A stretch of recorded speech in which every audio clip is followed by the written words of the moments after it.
ಓಂ ಶಾಂತಿ. Scientist ಆಗಬೇಕಂತ ಇವತ್ತು science student ಆಗಬೇಕು. ಪ್ರಯೋಗ ಮಾಡೋರು ಯಾರು? ಮಾತಾಡೋರು ಯಾರು? ಆರ್ಟ್ ಸ್ಟೂಡೆಂಟ್ ಆದರೆ ಬರೀ ಮಾತಾಡೋರು ಆಗ್ತೀವಿ, ಪ್ರಯೋಗ ಮಾಡೋರಾದರೆ ಸೈನ್ಸ್ ಸ್ಟೂಡೆಂಟ್ ಆಗ್ತೀವಿ. ಅದಕ್ಕೆ ಇಷ್ಟು ದಿನ ಆರ್ಟ್ಸ್ ಮಾಡಿದ್ದು ಸಾಕು, ಈಗ ಸ್ವಲ್ಪ ಪ್ರಾಕ್ಟಿಕಲ್ ಪ್ರಯೋಗಾಲಯಕ್ಕೆ ಬನ್ನಿ ಅಂತ ಬಾಬರವರು ವರದಾನ ಕೊಟ್ಟಿದ್ದಾರೆ. ಆ ಥರ ನೀವು ಪ್ರಯೋಗಿ ಆತ್ಮ ಆಗಬೇಕು ಅಂತಂದರೆ ಬಾಬರವರು ತಿಳಿಸ್ತಾ ಇದ್ದಾರೆ, लाइट बन ज्ञान योग की शक्तियों को प्रयोग में लाने वाले प्रयोगी आत्मा भव. ಪ್ರಯೋಗಿ ಆತ್ಮ ಆಗಬೇಕು ಅಂತಂದರೆ ನಮಗೆ ಸಿಕ್ಕಿರುವಂಥ ಜ್ಞಾನ ಮತ್ತು ಯೋಗವನ್ನು ಎಲ್ಲಿ ಬಳಸಬೇಕು? ನಾವು ಪ್ರಯೋಗದಲ್ಲಿ. ಜ್ಞಾನ ಮತ್ತು ಯೋಗದ ಶಕ್ತಿಯನ್ನು ಪ್ರಯೋಗದಲ್ಲಿ ಬಳಸಿದಾಗ ನಾವು ಪ್ರಯೋಗಿ ಆತ್ಮ ಆಗ್ತೀವಿ. ಆ ಥರ ನೀವು ನಮಗೆ ಸಿಕ್ಕಿರುವ ಜ್ಞಾನ ಮತ್ತು ಯೋಗದ ಶಕ್ತಿಗಳನ್ನು ಬಳಸಬೇಕು ಅಂದರೆ ಮೊದಲು ಏನಾಗಿರಬೇಕು? ಲೈಟ್ ಆಗಿರಬೇಕು ಅಂತ ಹೇಳ್ತಾರೆ. ಯಾಕಂದರೆ ಜಾಸ್ತಿ ಭಾರ ಆದರೆ ಪ್ರಯೋಗ ಮಾಡೋಕ್ಕೆ ನಡೆಯಲ್ಲ. ಇದಕ್ಕೆ ಏನು ಬೇಕು ಅಂದರೆ ಫಸ್ಟ್ ಕಂಡೀಷನ್ ಏನು? ಲೈಟ್ ಆಗಿರಬೇಕು. ಲೈಟ್ ಆದಮೇಲೆ ಏನು ಬೇಕಾದರೂ ಮಾಡ್ಬೋದು. ಈಗ ಉದಾಹರಣೆಗೆ ಆಕಾಶದ ಎತ್ತರಕ್ಕೆ ಹಾರಬೇಕಾಗಿತ್ತು ಅಂತಂದರೆ, ಇಲ್ಲ ಗುರುತ್ವಾಕರ್ಷಣ ಶಕ್ತಿಯನ್ನು ಮೀರಿ ಮೇಲೆ ಹೋಗಬೇಕು ಅಂತಂದರೆ ಮೊದಲು ಆ ಆಕರ್ಷಣೆಗಳಿಂದ ಮುಕ್ತ ಆಗುವಂಥ ಸ್ಥಿತಿಯನ್ನು ಮೊದಲು ಅದಕ್ಕೆ ನಾವು ಕಲ್ಪಿಸಿರಬೇಕಾಗತ್ತೆ. ಯಾವುದೇ ಸಾಧನಗಳು ನೀವು ಎಷ್ಟೇ ಜೋರಾಗಿ ಕಲ್ಲನ್ನು ಮೇಲೆ ಎಸೆದರೆ ಕಲ್ಲು ಮೇಲೆ ಕೂತ್ಕೊಳ್ಳಲ್ಲ, ಇಮಿಡಿಯೇಟಾಗಿ ಕೆಳಗಡೆ ಬಂದುಬಿಡುತ್ತೆ. ಯಾಕೆ ಬರುತ್ತೆ ಶಿವಮೂರ್ತಿ ಅಣ್ಣ? ಗುರುತ್ವಾಕರ್ಷಣ ಶಕ್ತಿ ಭೂಮಿಗಿದೆ ಅಂದರೆ ಯಾವುದನ್ನೂ ಕೂಡ ತನ್ನತ್ತ ಸೆಳೆಯುವಂಥ ಗುರುತ್ವ ಆಕರ್ಷಣ ಬಲ ಇದಕ್ಕೆ ಇರೋದ್ರಿಂದ ಇದಕ್ಕೊಂದು ಲಿಮಿಟ್ ಇದೆ. ಆ ಗುರುತ್ವಾಕರ್ಷಣ ಶಕ್ತಿಗೂ ಕೂಡ ಇಷ್ಟು ಎತ್ತರದಲ್ಲಿ ಇರೋದೆಲ್ಲವನ್ನೂ ಕೂಡ ನಾನು ಕೆಳಗೆ ಎಳೆಯಬಲ್ಲೆ ಅನ್ನುವಷ್ಟು ತಾಕತ್ತು ಯಾವುದಕ್ಕಿದೆ? ಭೂಮಿಯ ಆ ಗುರುತ್ವಾಕರ್ಷಣ ಶಕ್ತಿಗೆ ಇದೆ. ಅಷ್ಟರ ಮೇಲೆ ವಿತೌಟ್ ಪ್ರಿಪರೇಷನ್ ನೀವು ಹೋದರೆ ಅದು ಖಂಡಿತವಾಗಿ ಏನು ಮಾಡುತ್ತೆ? ಕೆಳಗಡೆ ಎಳೆಯುತ್ತೆ. ಆದರೆ ಅದು ಕೆಳಗಡೆ ಎಳೆಯೋಕ್ಕಾಗಲ್ಲ ಕೆಲವು ಸಲ. ಯಾವಾಗ ಅಂತಂದರೆ ಯಾವುದಾದರೆ ಅದರ ಮಿನಿಮಮ್ ಭಾರದ ರೇಂಜಿಗಿಂತ ಕಡಿಮೆ ಇದ್ದರೆ, ಮಿನಿಮಮ್ ಇಷ್ಟು ಇದ್ರೇ ಅದು ಕೆಳಗಡೆ ಎಳೆಯುತ್ತೆ. ಇಲ್ಲ ಅದು ಲೈಟ್ ಆಗಿತ್ತು ಅಂದರೆ ಅದು ಗಾಳಿಯಲ್ಲಿ ತೇಲ್ಕೊಂಡು ಹೋಗ್ತೀವಿ. ಉದಾಹರಣೆ ಗಾಳಿಪಟ ಬಿಡ್ತೀವಿ ನಾವು, ಅದು ಗಾಳಿಯ ಜೊತೆಗೆ ಇದ್ದುಕೊಂಡು ಲೈಟ್ ಆಯಿತು, ಅದರದ್ದು ವೆಯ್ಟ್ ಕಡಿಮೆ ಆಗ್ತಾ ಇತ್ತು ಅಂತಂದರೆ ಗಾಳಿಯಲ್ಲಿ ವೆಯ್ಟ್ ಕಡಿಮೆ ಆಗ್ತಾ ಹೋಗುತ್ತೆ. ಅದಕ್ಕೆ ಗಾಳಿ ಇದ್ದಾಗ ಮೇಲೆ ಹಾರಾಡ್ತಾ ಹೋಗುತ್ತೆ. ಯಾವಾಗ ಗಾಳಿ ಕಟ್ ಆಯಿತು ಅಂದ ತಕ್ಷಣ ಟಕ್ ಅಂತ ಮತ್ತೆ ಕೆಳಗಡೆ ಬಿದ್ದು ಬಿಡುತ್ತೆ ಅದು. ಅದೇ ಥರ ಯಾವುದೇ ಇದ್ರೂ ಕೂಡ ಮೇಲ್ಗಡೆ ಹಾರಬೇಕು ಅಂತಂದರೆ ಲೈಟ್ ಆಗಿರಬೇಕು ಅನ್ನೋದು ಪ್ರಕೃತಿನೇ ನಮಗೆ ಕಲಿಸಿದೆ. ಅಂದಮೇಲೆ ಇನ್ನು ನಾವೆಷ್ಟು ದೂರ ಹೋಗಬೇಕಾಗಿದೆ? ಈ ಗುರುತ್ವಾಕರ್ಷಣ ಶಕ್ತಿಯನ್ನು ಮೀರಿ ಈ ಲೋಕನೇ ದಾಟಿ ಸೂಕ್ಷ್ಮೋತನ ದಾಟಿ ಪರಮಧಾಮಕ್ಕೆ ನಾವು ಹೋಗಬೇಕು ಅಂತಂದರೆ ಇನ್ನು ನಾವೆಷ್ಟು ಲೈಟ್ ಆಗಿರಬೇಕು. ಲೈಟ್ ಅಂದರೆ ಒಂದು ಹಗುರ, ಇನ್ನೊಂದು ಪ್ರಕಾಶ್. ಲೈಟ್ ಅಂದರೆ ಪ್ರಕಾಶನೂ ಆಗುತ್ತೆ, ಬೆಳಕಿನ ಸ್ವರೂಪನೂ ಆಗುತ್ತೆ, ಜೊತೆಗೆ ಹಗುರನೂ ಆಗುತ್ತೆ. ಆ ಥರ ಮೊದಲು ಕಂಡೀಷನ್ ಅದು. ನೀವು ಮೊದಲು ಲೈಟ್ ಆಗಿ, ಯಾರಾದರೂ ಯಾವುದಾದ್ರೂ ಫಿಲಮಿಗೆ ಸೆಲೆಕ್ಟ್ ಆದರು ಅಂದರೆ ಮೊದಲು ನೀವು ಇಷ್ಟು ವೆಯ್ಟ್ ಲಾಸ್ ಮಾಡಬೇಕು ಅಂತ ಹೇಳ್ತಾರೆ. ಈಗ 100 kg ಇದ್ದ ಹೀರೋ ಅಂದರೆ ಮೊದಲು ನೀನು ಈ ಶೂಟಿಂಗ್ ಸ್ಟಾರ್ಟ್ ಆಗಬೇಕು ಅಂದರೆ 60 kg ಬರಬೇಕು. ನೀನು 60 kg ಬರೋವರೆಗೂ ಕೂಡ ನೀನು 1 ತಿಂಗಳು ಟೈಮ್ ತೊಗೊಳ್ತೀಯ, 2 ತಿಂಗಳು ಟೈಮ್ ತೊಗೊಳ್ತೀಯ, ನಿನ್ನ ಮೇಲೆ ಡಿಪೆಂಡು. ನೀವು ಒಂದೇ ತಿಂಗಳಲ್ಲಿ ವೆಯ್ಟ್ ಲಾಸ್ ಮಾಡಿಕೊಂಡ್ರೆ ಇಮಿಡಿಯೇಟ್ ಶೂಟಿಂಗ್ ಸ್ಟಾರ್ಟ್ ಆಗುತ್ತೆ. ಅದಕ್ಕೆ ನೀನು 5 ತಿಂಗಳು ತೊಗೊಂಡ್ರು ಕೂಡ ನಾವು ಕೊಡೋ ಸಂಭಾವನೆ ಅಷ್ಟೇ, ಅದು ನಿನ್ನ ಮೇಲೆ ಡಿಪೆಂಡು ಅಂತ ಅವ್ರ ಮೇಲೆ ಬಿಟ್ಬಿಡ್ತಾರೆ ಅವರು. ಹಾಗೆ ಬಾಬಾ ಹೇಳ್ತಿದ್ದಾರೆ, ನೀವು ಪ್ರಯೋಗಿ ಆತ್ಮ ಆಗಬೇಕಂದ್ರೆ ಫಸ್ಟ್ ಕಂಡೀಷನ್ ಏನು? ಲೈಟ್ ಆಗಿಬಿಡ್ಬೇಕು, ನೀವು ಹಗೂರ ಆಗಿಬಿಡ್ಬೇಕು ಮತ್ತು ಪ್ರಕಾಶ ಶರೀರದ ಅನುಭವವನ್ನು ಕೂಡ ಮಾಡಿರಬೇಕು. ಇದು ಎರಡೂ ನೀವು ಯಾವಾಗ ಮಾಡಲಿಕ್ಕೆ ಆರಂಭ ಮಾಡ್ತೀರೋ ಆಗ ಜ್ಞಾನ ಮತ್ತು ಯೋಗದ ಶಕ್ತಿಗಳು ಪ್ರಯೋಗದಲ್ಲಿ ಬರಲಿಕ್ಕೆ ಆರಂಭ ಆಗುತ್ತೆ ಅಂತ. ನಾವು ಎಷ್ಟೋ ಜನಗಳು ಎಷ್ಟೋ ವರ್ಷದಿಂದ ನಾವು ಅಭ್ಯಾಸ ಮಾಡ್ತಾ ಇದ್ದೀವಿ, ಯೋಗದ ಅಭ್ಯಾಸದಲ್ಲಿದ್ದೀವಿ, ಜ್ಞಾನದ ಮುರಳಿಗಳನ್ನು ಕೇಳ್ತಾ ಇದ್ದೀವಿ, ಪ್ರತಿದಿನ ಸ್ಥೂಲ ಶ್ರೀಮತವನ್ನು ಫಾಲೋ ಮಾಡ್ತಾ ಇದ್ದೀವಿ.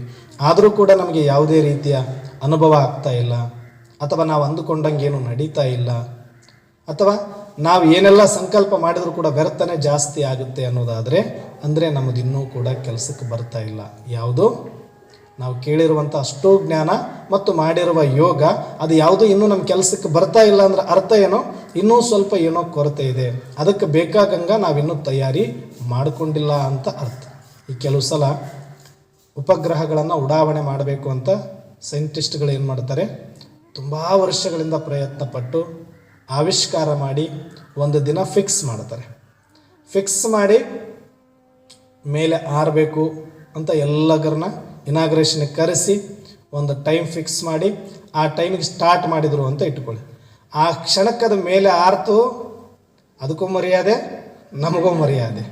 ಒಂದು ವೇಳೆ ಅದು ಆರಲಿಲ್ಲ ಅಂತ ಇಟ್ಕೊಳ್ಳಿ, ಅವಾಗೇನಾಗುತ್ತೆ, ಬರೀ ಒಂದು ದೀಪಾವಳಿಗೆ ತಂದಿರುವ ಪಟಾಕ್ಷಿ ಅಥವಾ ಯಾವುದೋ ಲಕ್ಷ್ಮೀ ಬಣ್ಣ ನಾವು ಹಚ್ಚಿದ ತಕ್ಷಣ ಡಮ್ ಅಂದ್ರೆ ಒಂದು ಮರ್ಯಾದೆ ಹಚ್ಚಿದವ್ರಿಗೆ, ಅದು ಟಸ್ ಅಂದ್ರೆ ಏನಾಗುತ್ತೆ, ನಮಗೂ ಮರ್ಯಾದೆ ಇಲ್ಲ ಅದಕ್ಕೂ ಮರ್ಯಾದೆ ಇಲ್ಲ, ಹಂಗಾಗಿ ಹೋಗ್ಬಿಡುತ್ತೆ. ಅದು ಬರೀ ₹1 ₹2 ಕೊಟ್ಟು ತಂದಿರುವ ಪಟಾಕಿ ಕರೆಕ್ಟ್ ಹಚ್ಚಿದ ಟೈಮಿಗೆ ಹತ್ತಲಿಲ್ಲ ಅಂದ್ರೆ ಒಂದು ಮರ್ಯಾದೆ ಹೋಗುತ್ತೆ. ಅಂದರೆ ಬಾಬಾ ಹೇಳ್ತಾರೆ, ಇನ್ನು 1 ಸೆಕೆಂಡಲ್ಲಿ ಆರ್ಬೇಕು ನೀವು, 1 ಸೆಕೆಂಡ್ ಅಷ್ಟೇ.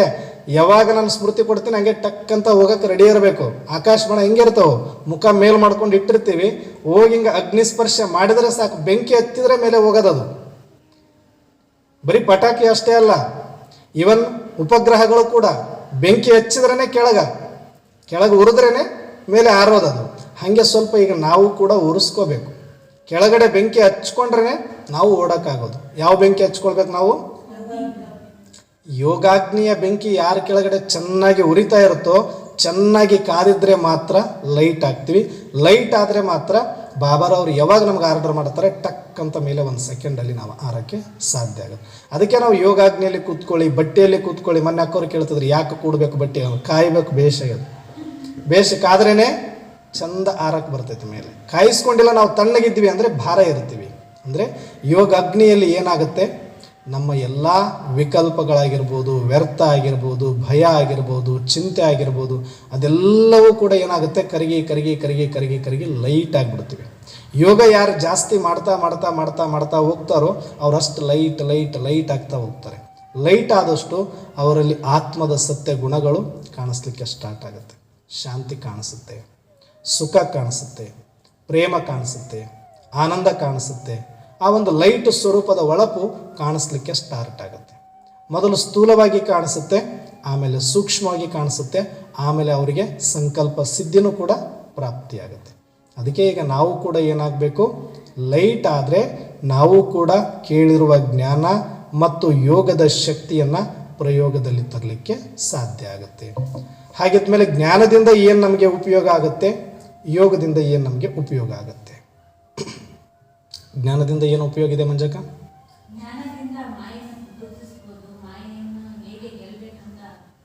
ಪ್ಲಾನ್ ಮಾಡಿ ತಯಾರಿ ಮಾಡ್ಕೊಳ್ಬೋದು.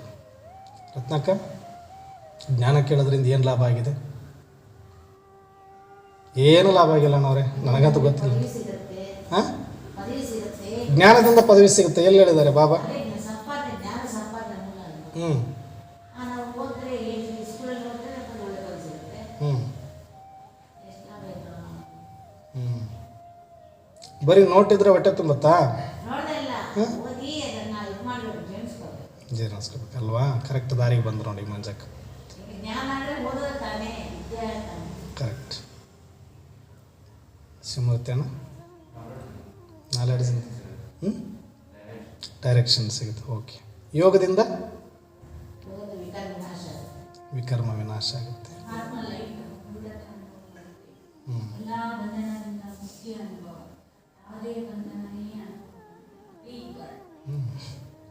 Free bird.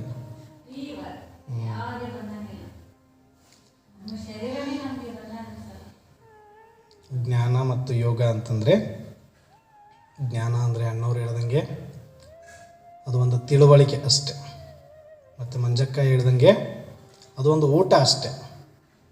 ಊಟ ಮಾಡಿದ ತಕ್ಷಣವೇ ನಮಗೇನು ಕೆಲಸಕ್ಕೆ ಬರೋದಿಲ್ಲ. ಅದು ಈಗ ಉಂಡ್ರೆ ಎಷ್ಟೊತ್ತು ಬೇಕದು ಜೀರ್ಣ ಆಗಲಿಕ್ಕೆ?